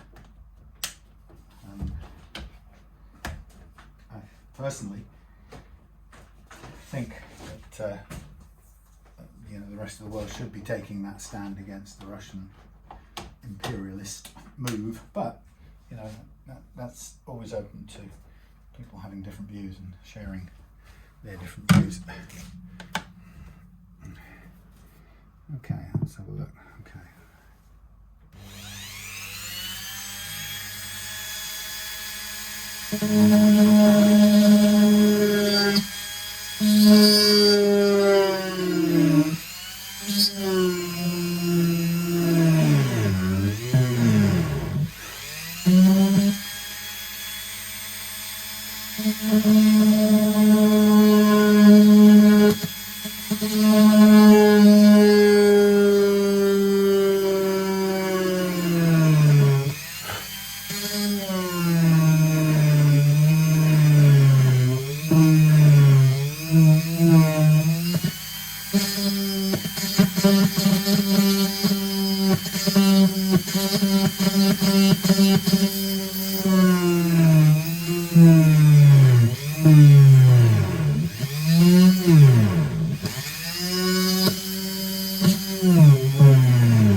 Quite slow.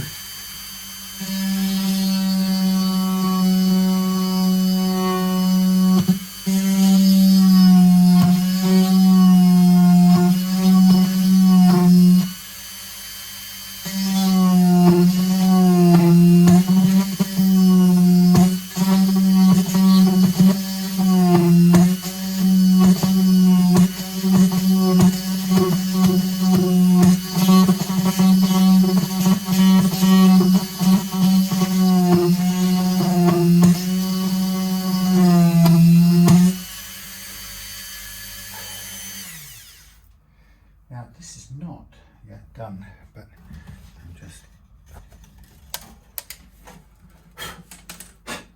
aiming to get one and see when it makes the difference to the angle and when it doesn't. Isn't that close? Put that in.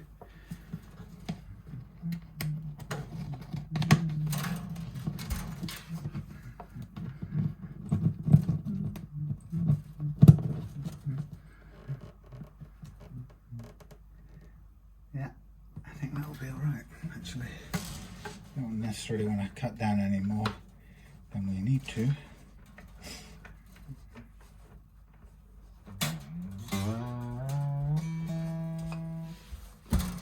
Bear with me a moment. I haven't done 2 yet, B, but I won't unless I need to, so that's right, okay, I've done that slightly wrong. Come back B.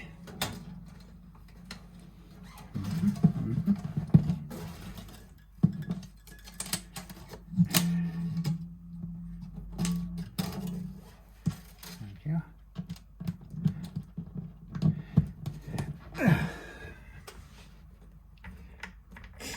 Yeah, so I don't know is my answer to what I think's going to happen. You know, scary as it is to be facing the wrath of a superpower that doesn't want to be stopped in its ambitions, I think there comes a time where it either becomes something you take a stand on or you don't, you know, and I respect people who say no, it's not the time for us to take a stand, or I don't want to take a stand on this because I'd rather, you know, inverted commas, sacrifice Ukrainian that thing, sovereignty, you know, and have not have any risk of war in this part of the world. So I understand that wish.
Okay, you pulled up, that's fine by me.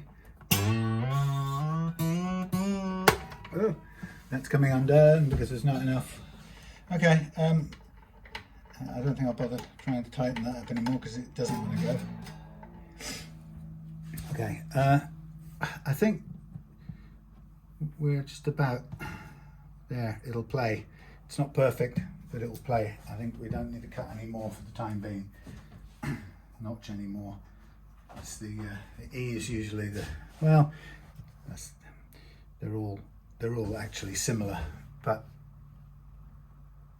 it's either we cut all of them or the E is a bit more important because it's lower anyway. The action is by default set lower on this saddle, so I think it's okay. We'll stop here. So what I'm going to do is I'm going to just shorten the nut very slightly. Hello, there you are. Get this nut to width, and then we'll put it in and glue it. So I'll leave these strings so I can just use them to hold the nut down while we glue it. Knowing the B is, oh, bloody hell. Well, it's broken, so the E and the B aren't playing games anymore. But the G, no, the G's had it. Look at that, all strings had it. That was undoing as well. All three of them undoing. Busted. Busted. They don't like it being moved to and fro. So that's not really going to be. I'll have to do the nut slots. Yeah, the final tweaks of the nut slots I'll have to do now with the actual strings.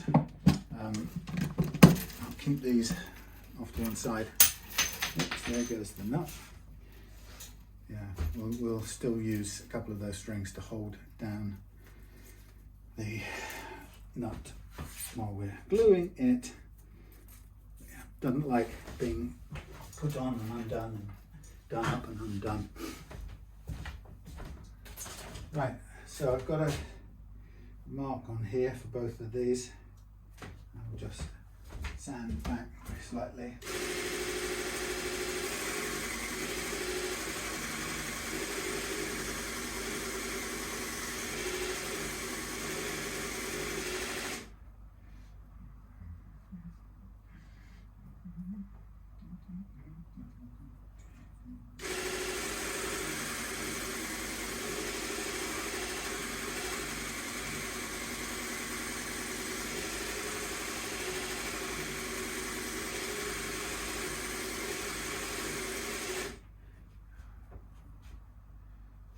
to go. It's run out of cutting power, this one.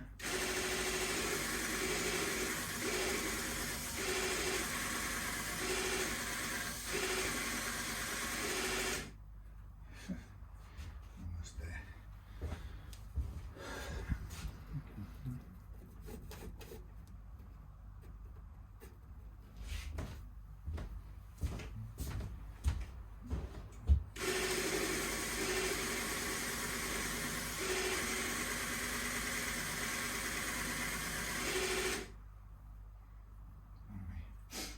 Taking a while.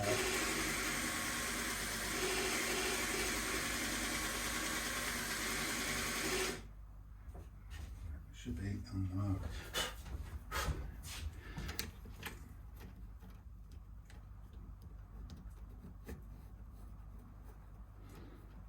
Tiny bit more. You need to change the belt on here.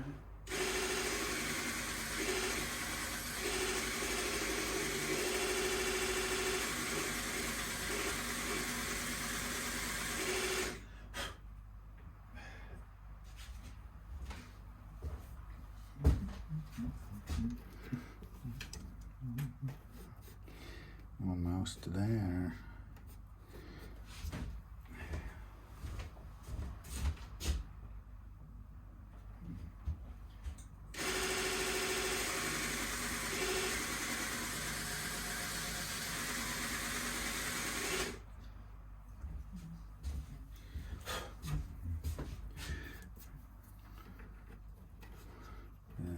Yes, that's good. Feel of that. That's a little bit raised. I'm just going to take the burr off this, hopefully.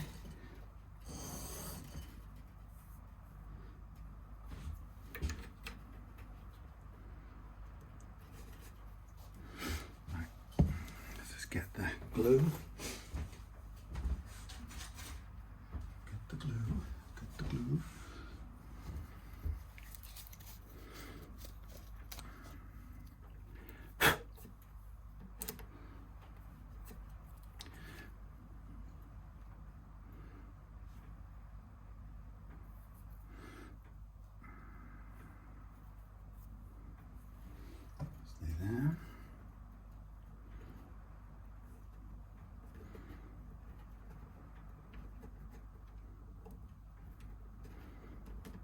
Stay there, like so.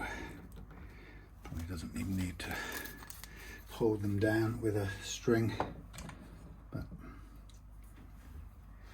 there we have it.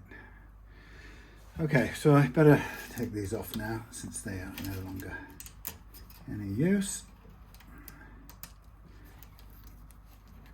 Ow.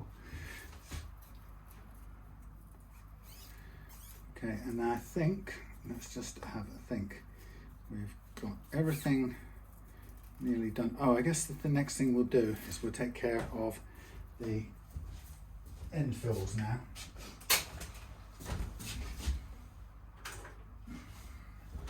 So we'll stick down the saddle. Let's just gently sand off a bit of pencil mark there.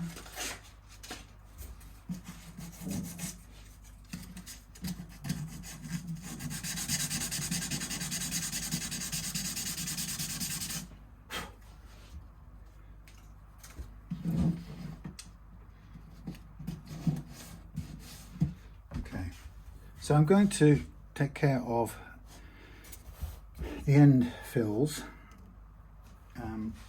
using some stuff, but that's going to mean that it goes into an all-night set, which ain't going to be much fun for finishing it right this second.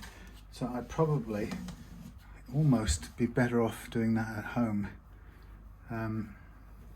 So what I obviously want is I want a smooth finish along here with rounded off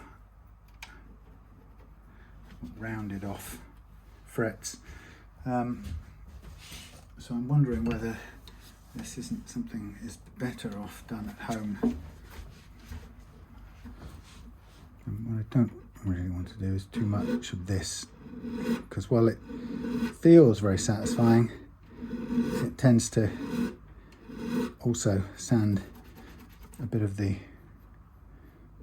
finish on the edge here, but that can also be taken care of with a very light touch of paper, as we did a minute ago, which I've now lost. Yeah, but go over the whole lot. We're going to have to probably do a little bit of sanding back anyway when it comes to tidying up the end fills. So this might just be still worth doing, knowing that at least we can guarantee that we've rolled off any burrs off the end here, like so.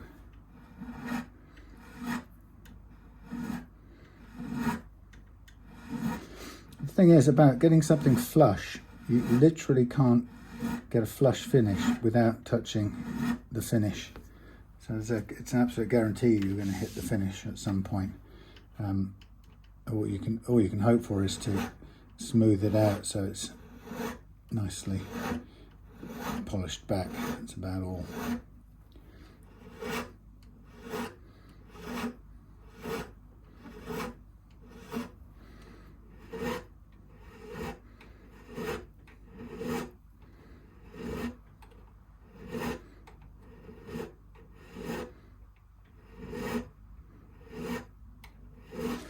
Yeah, so I suppose overall, when I think about the next few weeks, I'm hoping against hope, I suppose might be a way of putting it, that the new American president is inspired with some wisdom and goodness, with a spirit of wisdom, yeah, to make the right decisions in a very dangerous and difficult situation. And even if the right decision is to risk more to do the right thing, then I would rather we did that than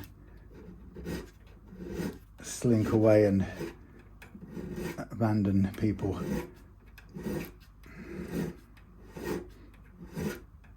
because we were afraid.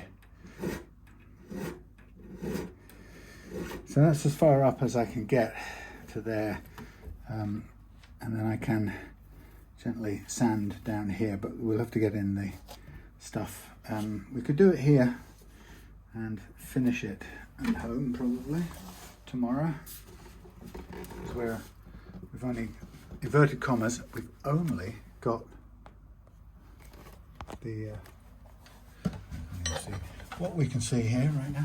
Yeah, we've only got the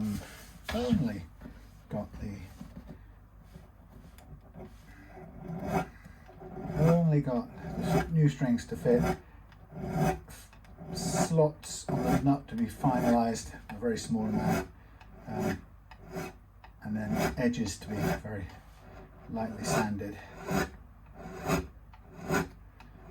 But and of course there's a geometric setup, which I can do, but I'm going to have to put some acoustic guitar strings on, I realised. Because funnily enough, this action is now high enough that I technically don't need to level the frets. But I did scrape one or two of them on fretting, which means I probably still have to. So that's another 45 minutes of work. But that was always budgeted for anyway, because it's the norm.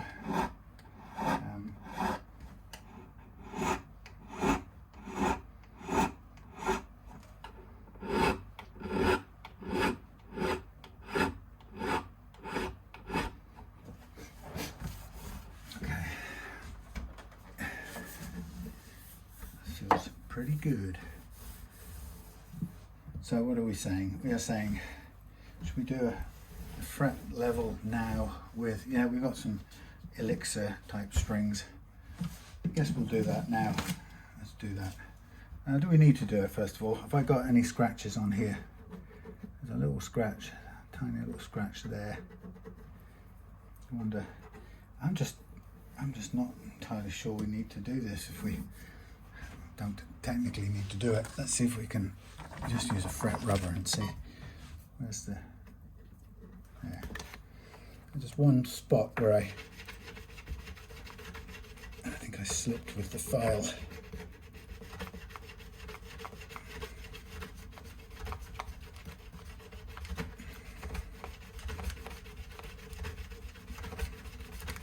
That's the thing, I mean, if you don't end up bending notes anyway, and if we can get them back to smooth with fret rubbers like this, then I think everything else with the action we got is going to play just fine.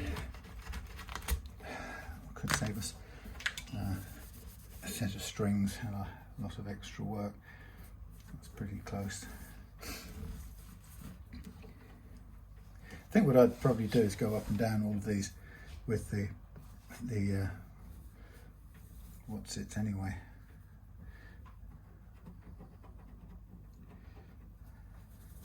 It's hard to see. Maybe let's see what it's like in the field.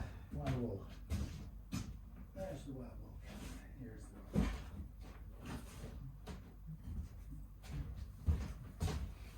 Let's have a little look.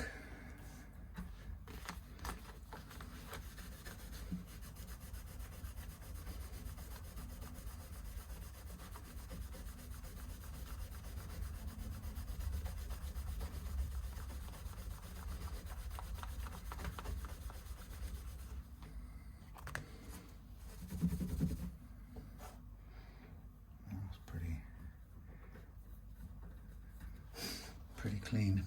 All right, well, this is going to be boring, so I'm going to switch this off. So where will I return? This is going to be boring. I'm going to clean the frets up, polish the frets, then I'm going to, I suppose I'm going to do the nut slots while I've got, well, I could run, we're an hour and 4. Let's see.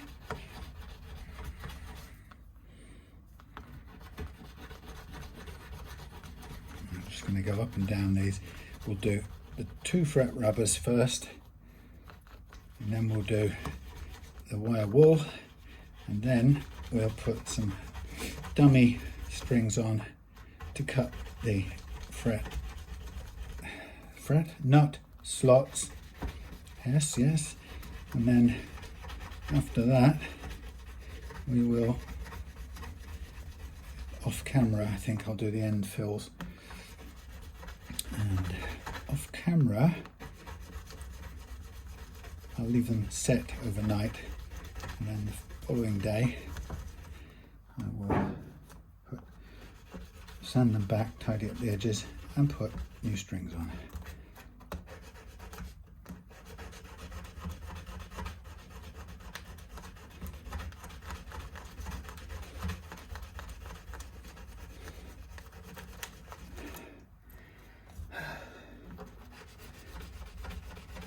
Going over frets I probably don't need to go over, but I guess it's for uniformity.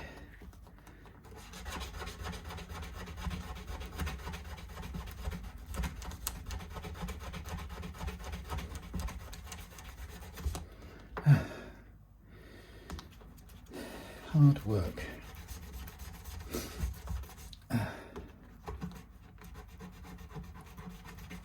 Had a very pleasant experience yesterday, and at the Christmas actually. I gave back 2 guitars to people whose grandfathers had left the guitars to them via their sons, and the grandsons got them at Christmas.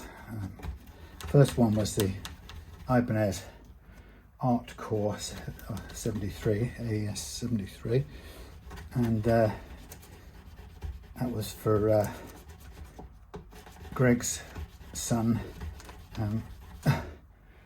who Can we see? Can we see? Yeah. Yeah, I got a great picture of him playing the guitar at Christmas. Couldn't put it down apparently. And that was a much loved guitar, but its innards were hanging out, and somebody had had a go at re-thingying it, getting it going again, and at some point given up. So I got to redo all its electrics, as well as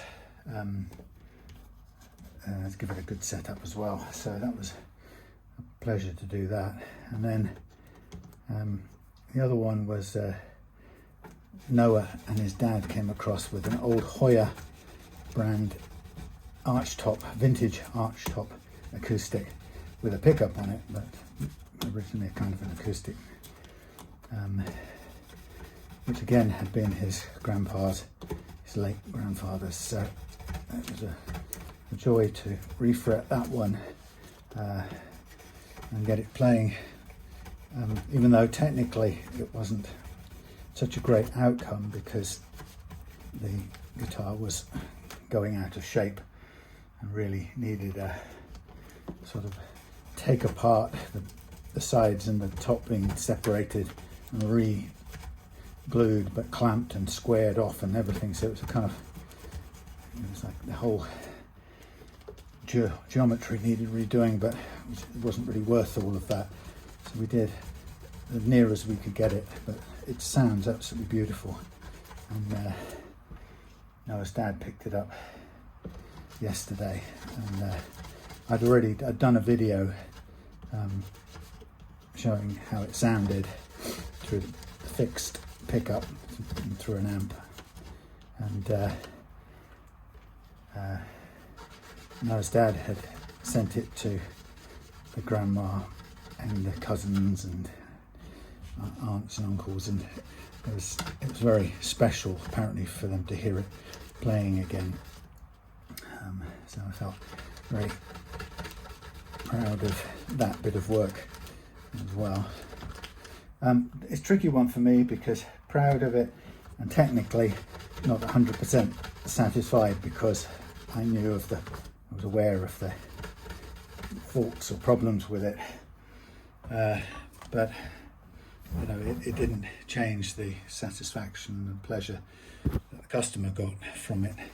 So I had to sort of rein back my own, judgment about it and concentrate on what the customer was experiencing or getting from the job, the outcome that they got from it. So from that point of view, it was very pleasing. A unique sounding guitar, actually, as so many of those arch tops are when they play, when you can make them play. They're quite distinctive and unusual. So I think this is going to be enough with these fret rubbers. I don't think it needs the wire wool as well. First four there done. Yeah.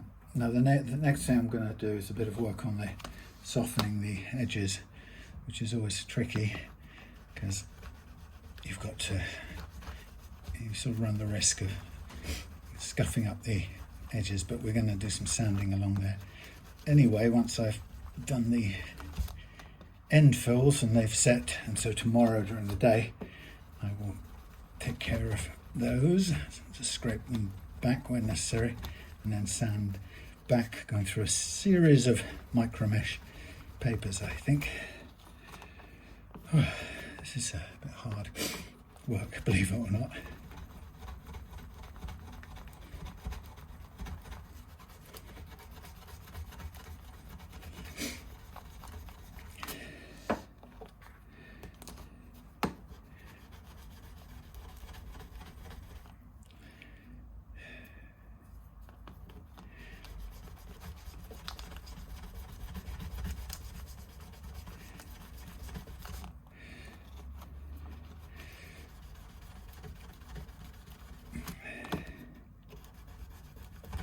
yes, so fingers crossed that in a couple of weeks' time Trump shows more wisdom and maturity than I've judged him to have, and I will be more than happy for that to be the case. I don't mind at all being proven wrong if that is the case, or if he can prove me wrong. So we get a just and good, fair, for everybody involved, human beings involved, a fair outcome. And it's always a difficult one, because when you get into the actual discussion of what some people think would be a fair outcome, it's first of all, it's very often difficult to even separate that out and get people to answer you that, because it all too suddenly becomes a sort of conflated thing about, if you think this, you must think that, and if you disagree with me on this, then you must be a that. It's actually very difficult to just get a straightforward, honest, unencumbered answer from anyone. But for those of the people who kind of imagine themselves to be different, somehow a different political persuasion to me, from when they've heard me talk about Ukraine, for example, I would like to know what they think a fair outcome is, just outcome for Ukraine is. And I can only imagine that there are people there who think a just outcome for Ukraine is that the Russians run it. That must be the stance of some people who would set themselves in opposition to my take, which is that Russia needs to get out of Ukraine and any other former Soviet republics that wish to be sovereign and democratic. No matter how flawed and imperfect they may be, they still have a right to be it. But if you either share that point of view with me, or you don't, and think that somehow your stance is that Ukraine is the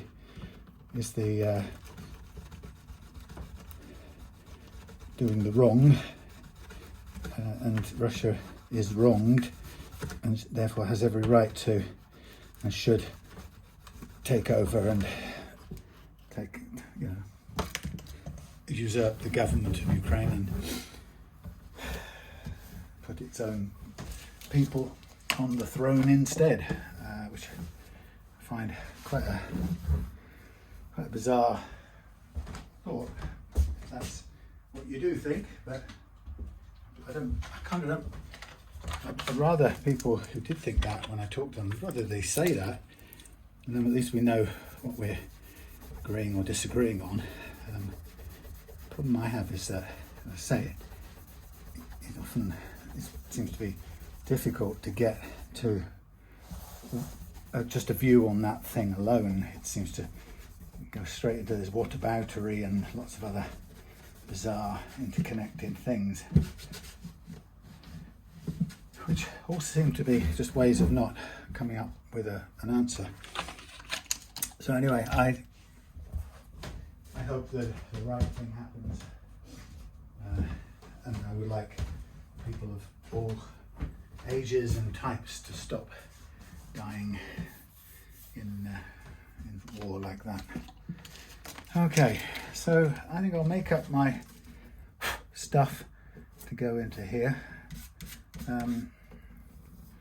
What shall I do? Shall I do let's do the edges, and then do the edges, and then we'll do the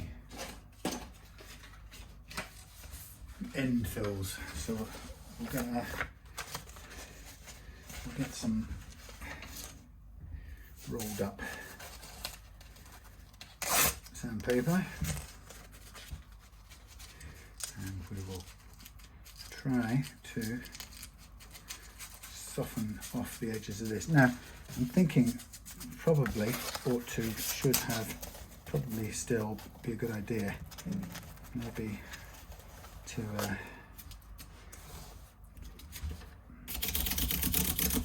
well, we could go along the edge here. It's not too bad. Look how it mashes up the sandpaper really quickly. So obviously I'm doing this onto the Gorilla Tape there, protecting the finish, thankfully. So it's a bit messy, but this is a good way of rounding off these edges.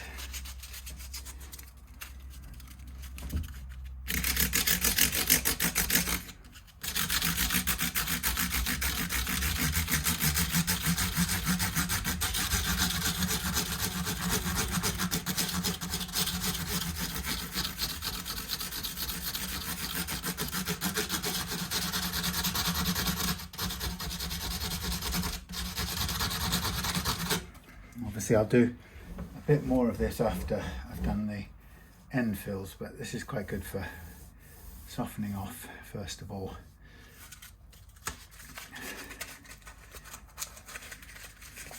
And you can change round. So I'm using a little tube of one grit with the inside this 320, is it? 240, 320.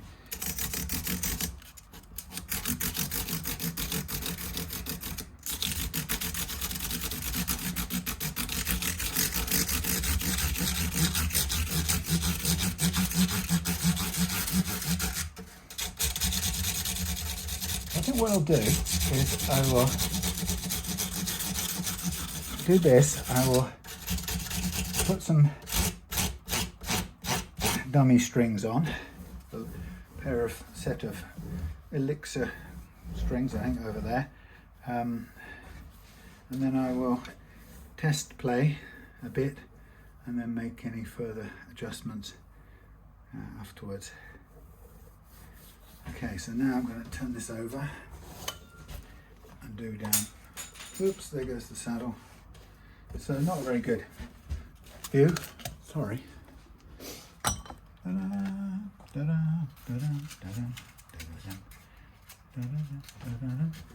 So let's change around this again.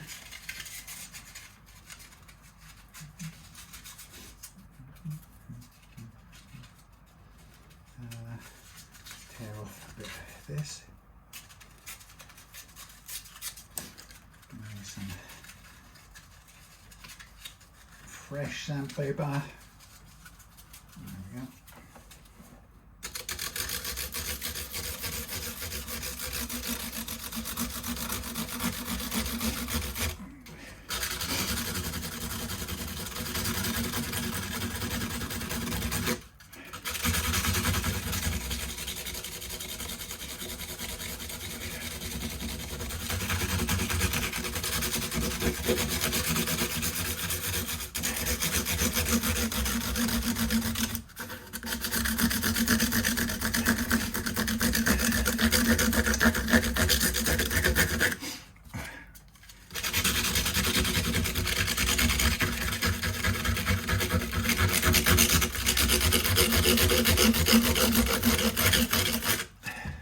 Go.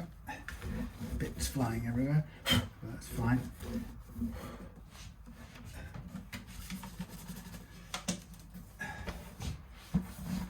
Close, close, close. Right, so let me mix up. No, we'll do the slots first, and we'll do the other stuff last. So back down here, I've lost my mirror somewhere. It's over there.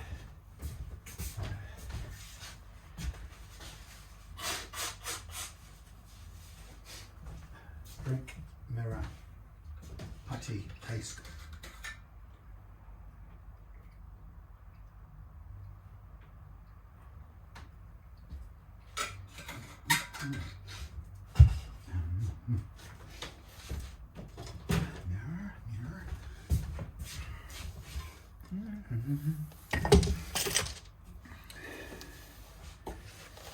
Okay. More tissue paper. pigeon wrong. Kid you not. We're not doing that yet, Sam. No, we're not. Stop being silly. Gosh. Put that back. Honestly. Keep track, would you? We are putting on some elixir strings to do the final nut slot adjustments. Now these might be off a short scale guitar, like something like GS Mini-ish, which might be a bit shorter than this, I don't know. We shall see.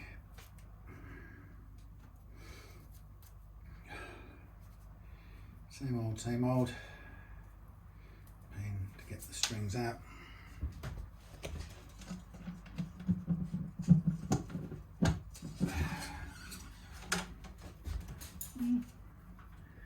Okay.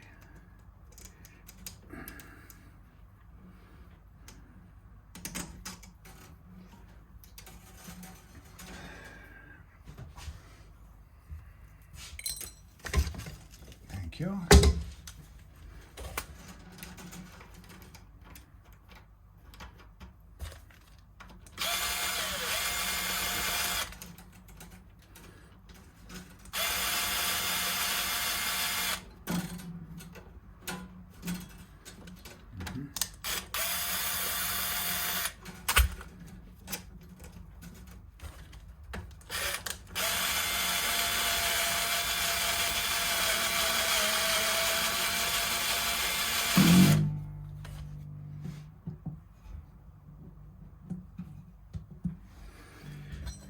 Okay.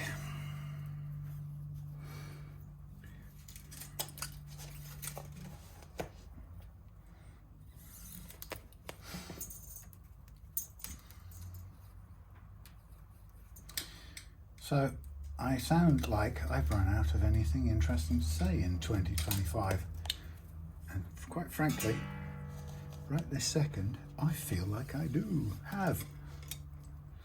I'm not even sure if I would be speaking to any human beings that were here with me in real time. I don't know why. I lost my spark, my raison d'etre, my get up and go. I don't know.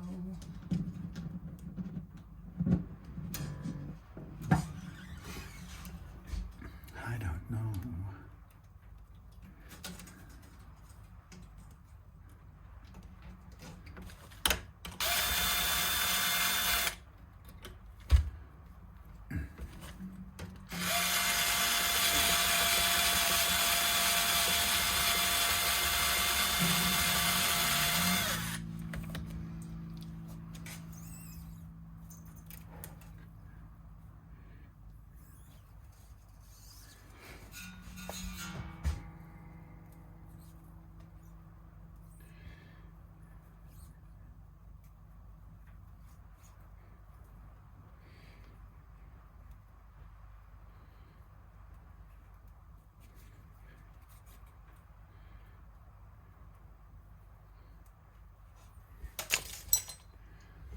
Come on.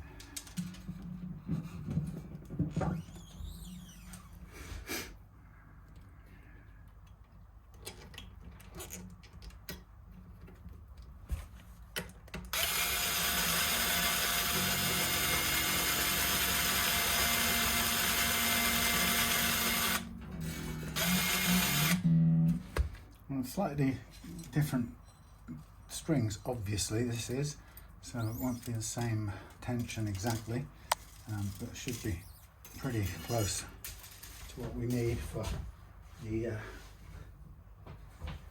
slot cutting anyway.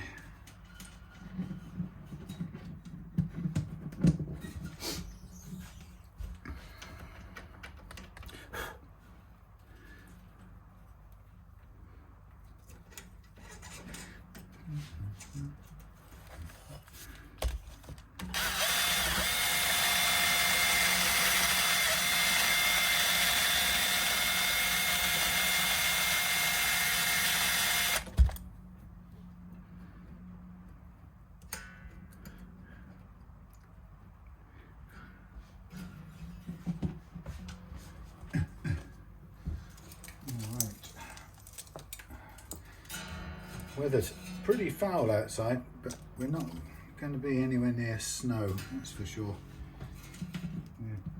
I think we're about 6 degrees today at the lowest, and then the day after, tomorrow, maybe it's 6 tomorrow, and 13 the day after, and then back to 6 for the rest of the week.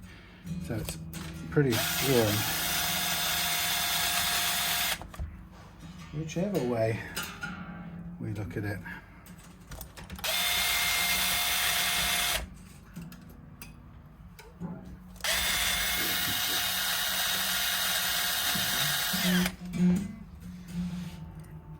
Yes, everywhere else is getting this weather warning for a foot of snow or some such. Of course, it'd be funny if I come out of here and go to get in the car and discover it's buried in a wall of sleet, but I don't think so, somehow.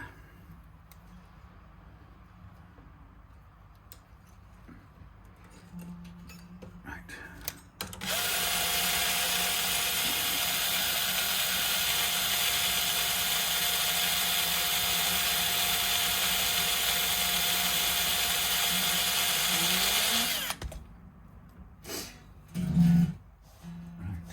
Right.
Jolly muck good. So that's all good, playing away nicely. So now we come to the sort of adjustment of the nut slots department. So we're going to just tweak these down to the desired first fret action, which I kind of like to go between 0.4 and 0.3 on a acoustic. It's almost there anyway. So let's go with 0.3.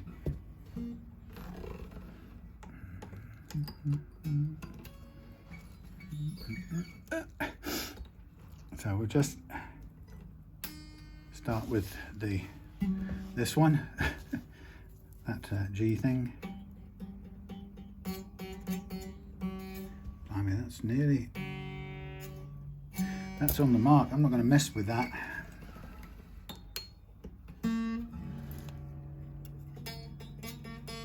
That one's a tad higher.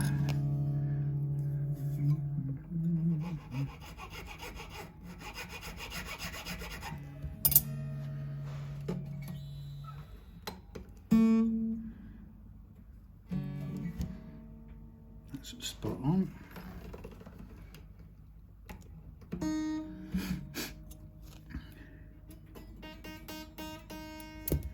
A fraction higher.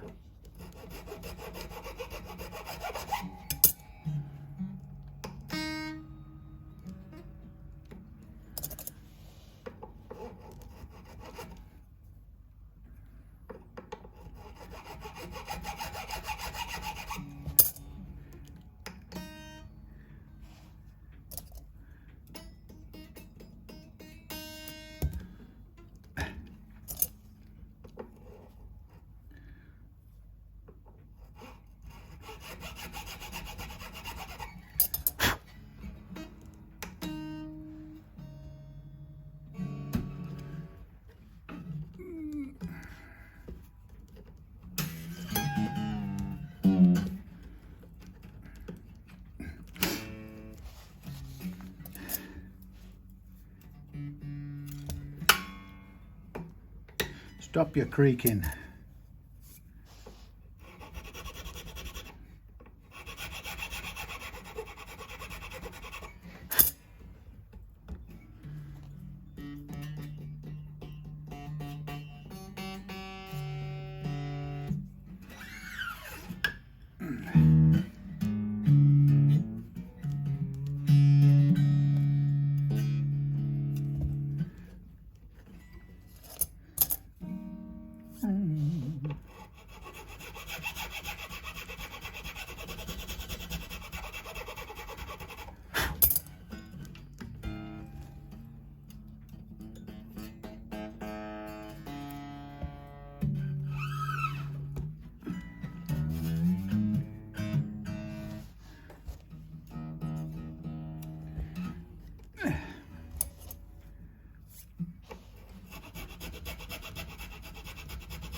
Lovely sounding.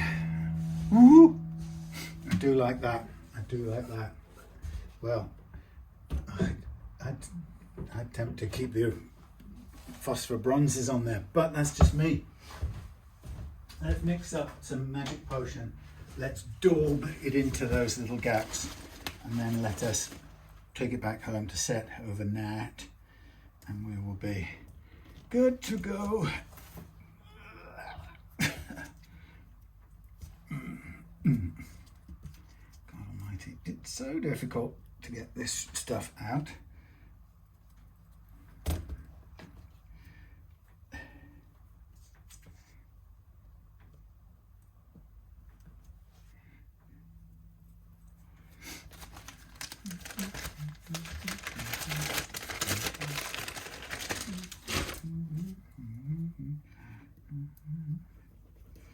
Rainy Saturday night.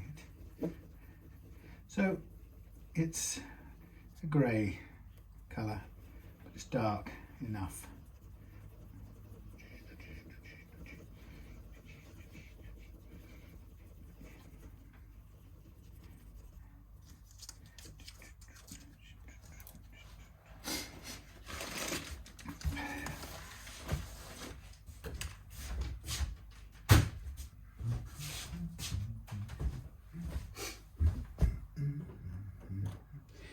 So I'll leave the coverings on while I do any of this fixing, filling. Leave these on so that I can take care of these edges without worrying about the top. The problem with this stuff is none of it, what you really want is something that just squirts into the end. So I'm just trying to put a little bit on here in a way that sort of pushes it in a little bit, and then I'm going to scrape it off as we go down.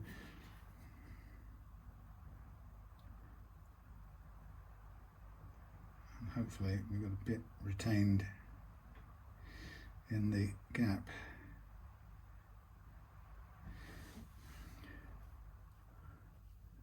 It's actually not a bad colour considering how dark the fingerboard is.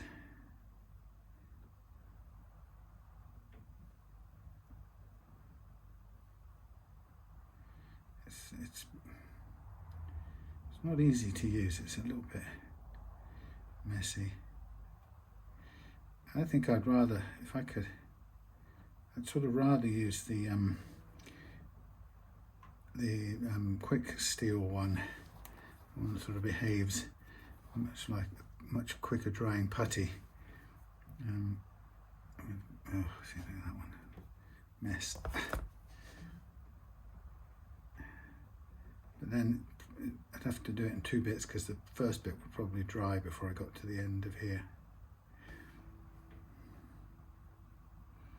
So however you do it, you squeeze some into the end fill, you hope, and then you've got some blobbing going on all the way around the outside of it, which you've got to then clean up. So you've got to get some in there, a bit of a push, and some to clean up.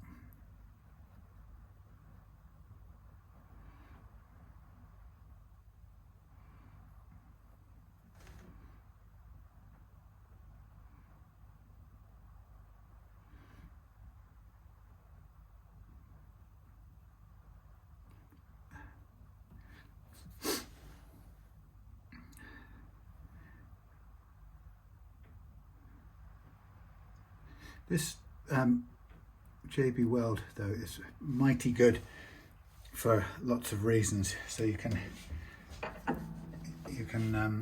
put it on wet into a space that needs filling, and then it will kind of fill and set, and you can get a nice solid. Oh, there you go. First mistake. Grabbed hold of it, got it in my hands. Yeah, so it will set nicely, and you come away with a nice filled area, a very solid fill. What I'm trying to do now is just go along here and use a matchstick to scrape off the excess, and would probably be better off than scraping it with a cloth. Yeah, I missed a bit there.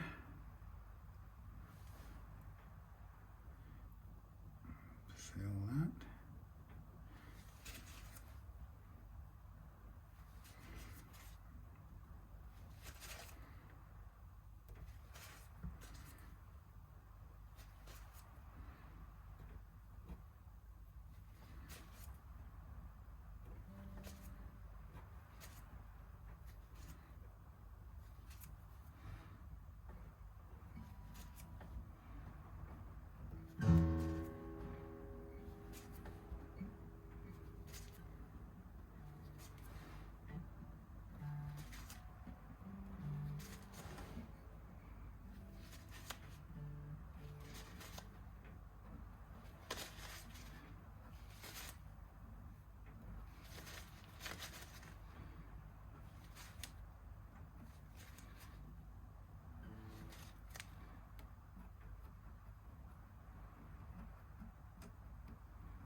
So that's the most of the bulk out of the way. Let's see if we can get a very light clear up like so. That's not too bad. That's okay. Not bad. Not bad. Not bad. Let's keep going.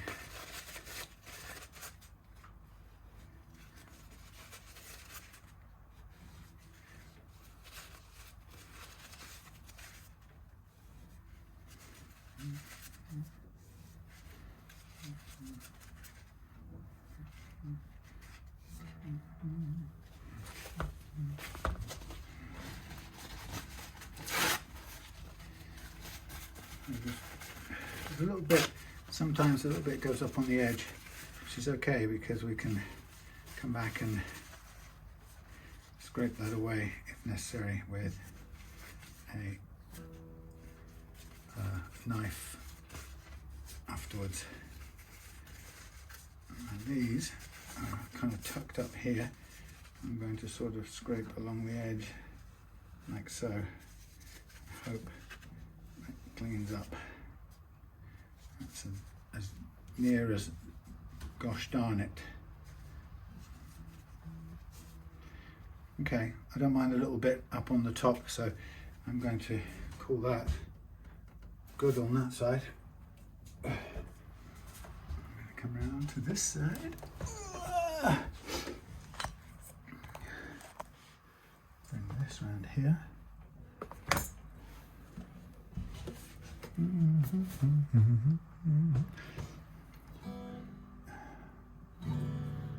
Because I've got to get this in before the thing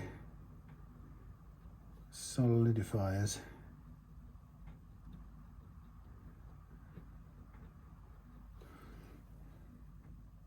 It isn't quite yet, but it's going to be. So it's not hanging around time.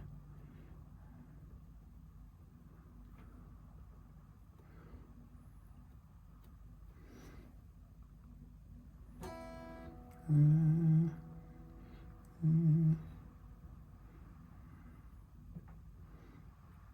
on. Come on.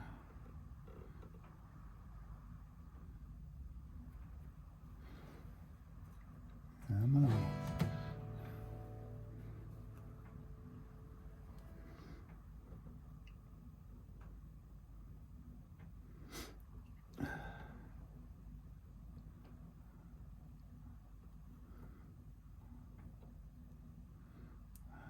Messy, but Lionel. Right, I need the end of this thing to be cleaner, please.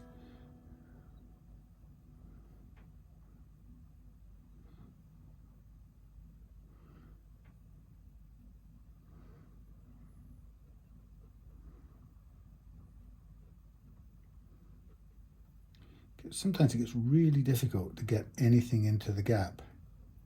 No matter how you try, it just doesn't seem to want to go. It seems to want to kind of spill out again. Oh God. And that's why I kind of wish it could be somehow syringed in would be good.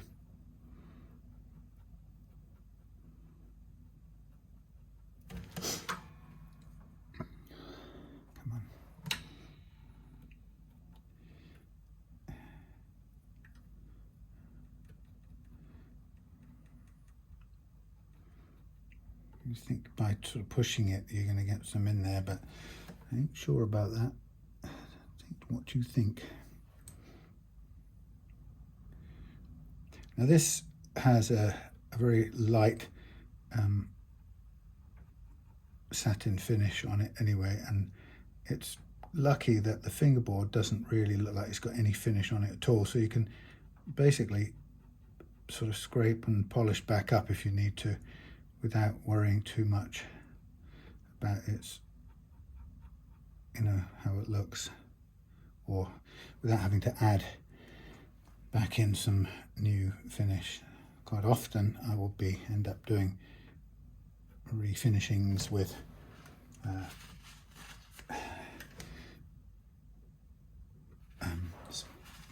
some poly, painting some poly onto it, for example. Quite common, but this is, thankfully, doesn't require it. I'm trying to get this stuff off, but it's the stick ain't working like I want it to. I'll probably get the majority of it off, and then we'll do the same as before and gently pull upwards to clear away any stuff.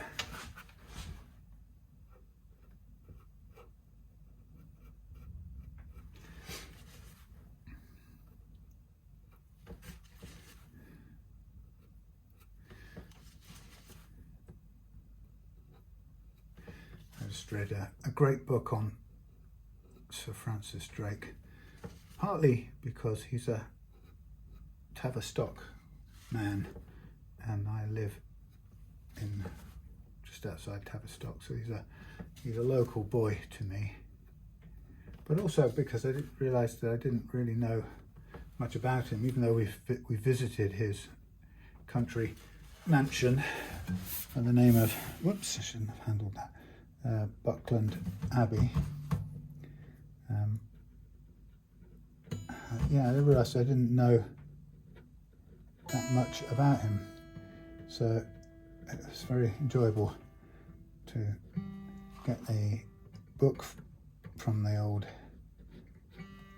Oxfam second-hand bookshop and treat myself to some Drake history. And just interesting to note that he was, without a doubt, a privateer. You know, politically, the Queen Elizabeth of England was keen to sort of try and pretend she didn't have any direct links to Drake, or she was went to lengths to make out that she wasn't his direct patron, or i.e. that he wasn't on official royal business, but she was certainly was an investor in his schemes, and his schemes were from the outset designed to go and rob the Spanish of their galleons and their gold in the West Indies and the Americas. So there was no doubt about the fact they were rogues of the sea, but brought back such enormous prizes. Well, eventually. At first they weren't always successful. On his biggest job, the Spanish were indignant and insistent that Queen repay what Drake had stolen from them, and the Queen she was very clever and cheeky, and she sort of made out that she let Drake himself come up with a tally for what he had taken and how much he owed them, the Spanish. So it was up to him to kind of do the reckoning, and eventually he did handsomely from it himself, and so did she, and all the investors got their money back. And I'm not sure in the end if the King of Spain got any of it back at all. There was a plan at one point to give some back, but they finally ended up officially at war with each other, so I don't think that worked. Anyway, whew, sorry about that. You missed the last bit where I put the thing away. So that's a first using this stuff, which will require an overnight sit to set, and then a little bit of careful sanding of the edges, and perhaps a bit of a sand back with the with micro mesh to get it back to a nice shine, and then I think we'll be done. We'll just put the new strings on tomorrow, so they will come off the wall and go into the bag. Done. That's probably all I need to do with that one. Right, thank you for watching. Sorry it's a bit of an unimpressive looking thing, but it's sort of how refrets go with, as you can see, lots of bits and pieces everywhere. I mean, it's 2 hours we've been running, so we've got a bit more time to do tomorrow when those have set, those end fills have set, but pretty much everything else is good. So, Ken, I hope you enjoyed what you saw of it. I'm sorry about the power running out, and I'll get it off to you ASAP. I've got to wait till Monday for Martin truss rod adjuster hex key, the long hex key to arrive. Unfortunately, I haven't got anything that will reach it at the moment, so it just has to wait a minute. But aside from that, we shall be good to go. Thanks for watching.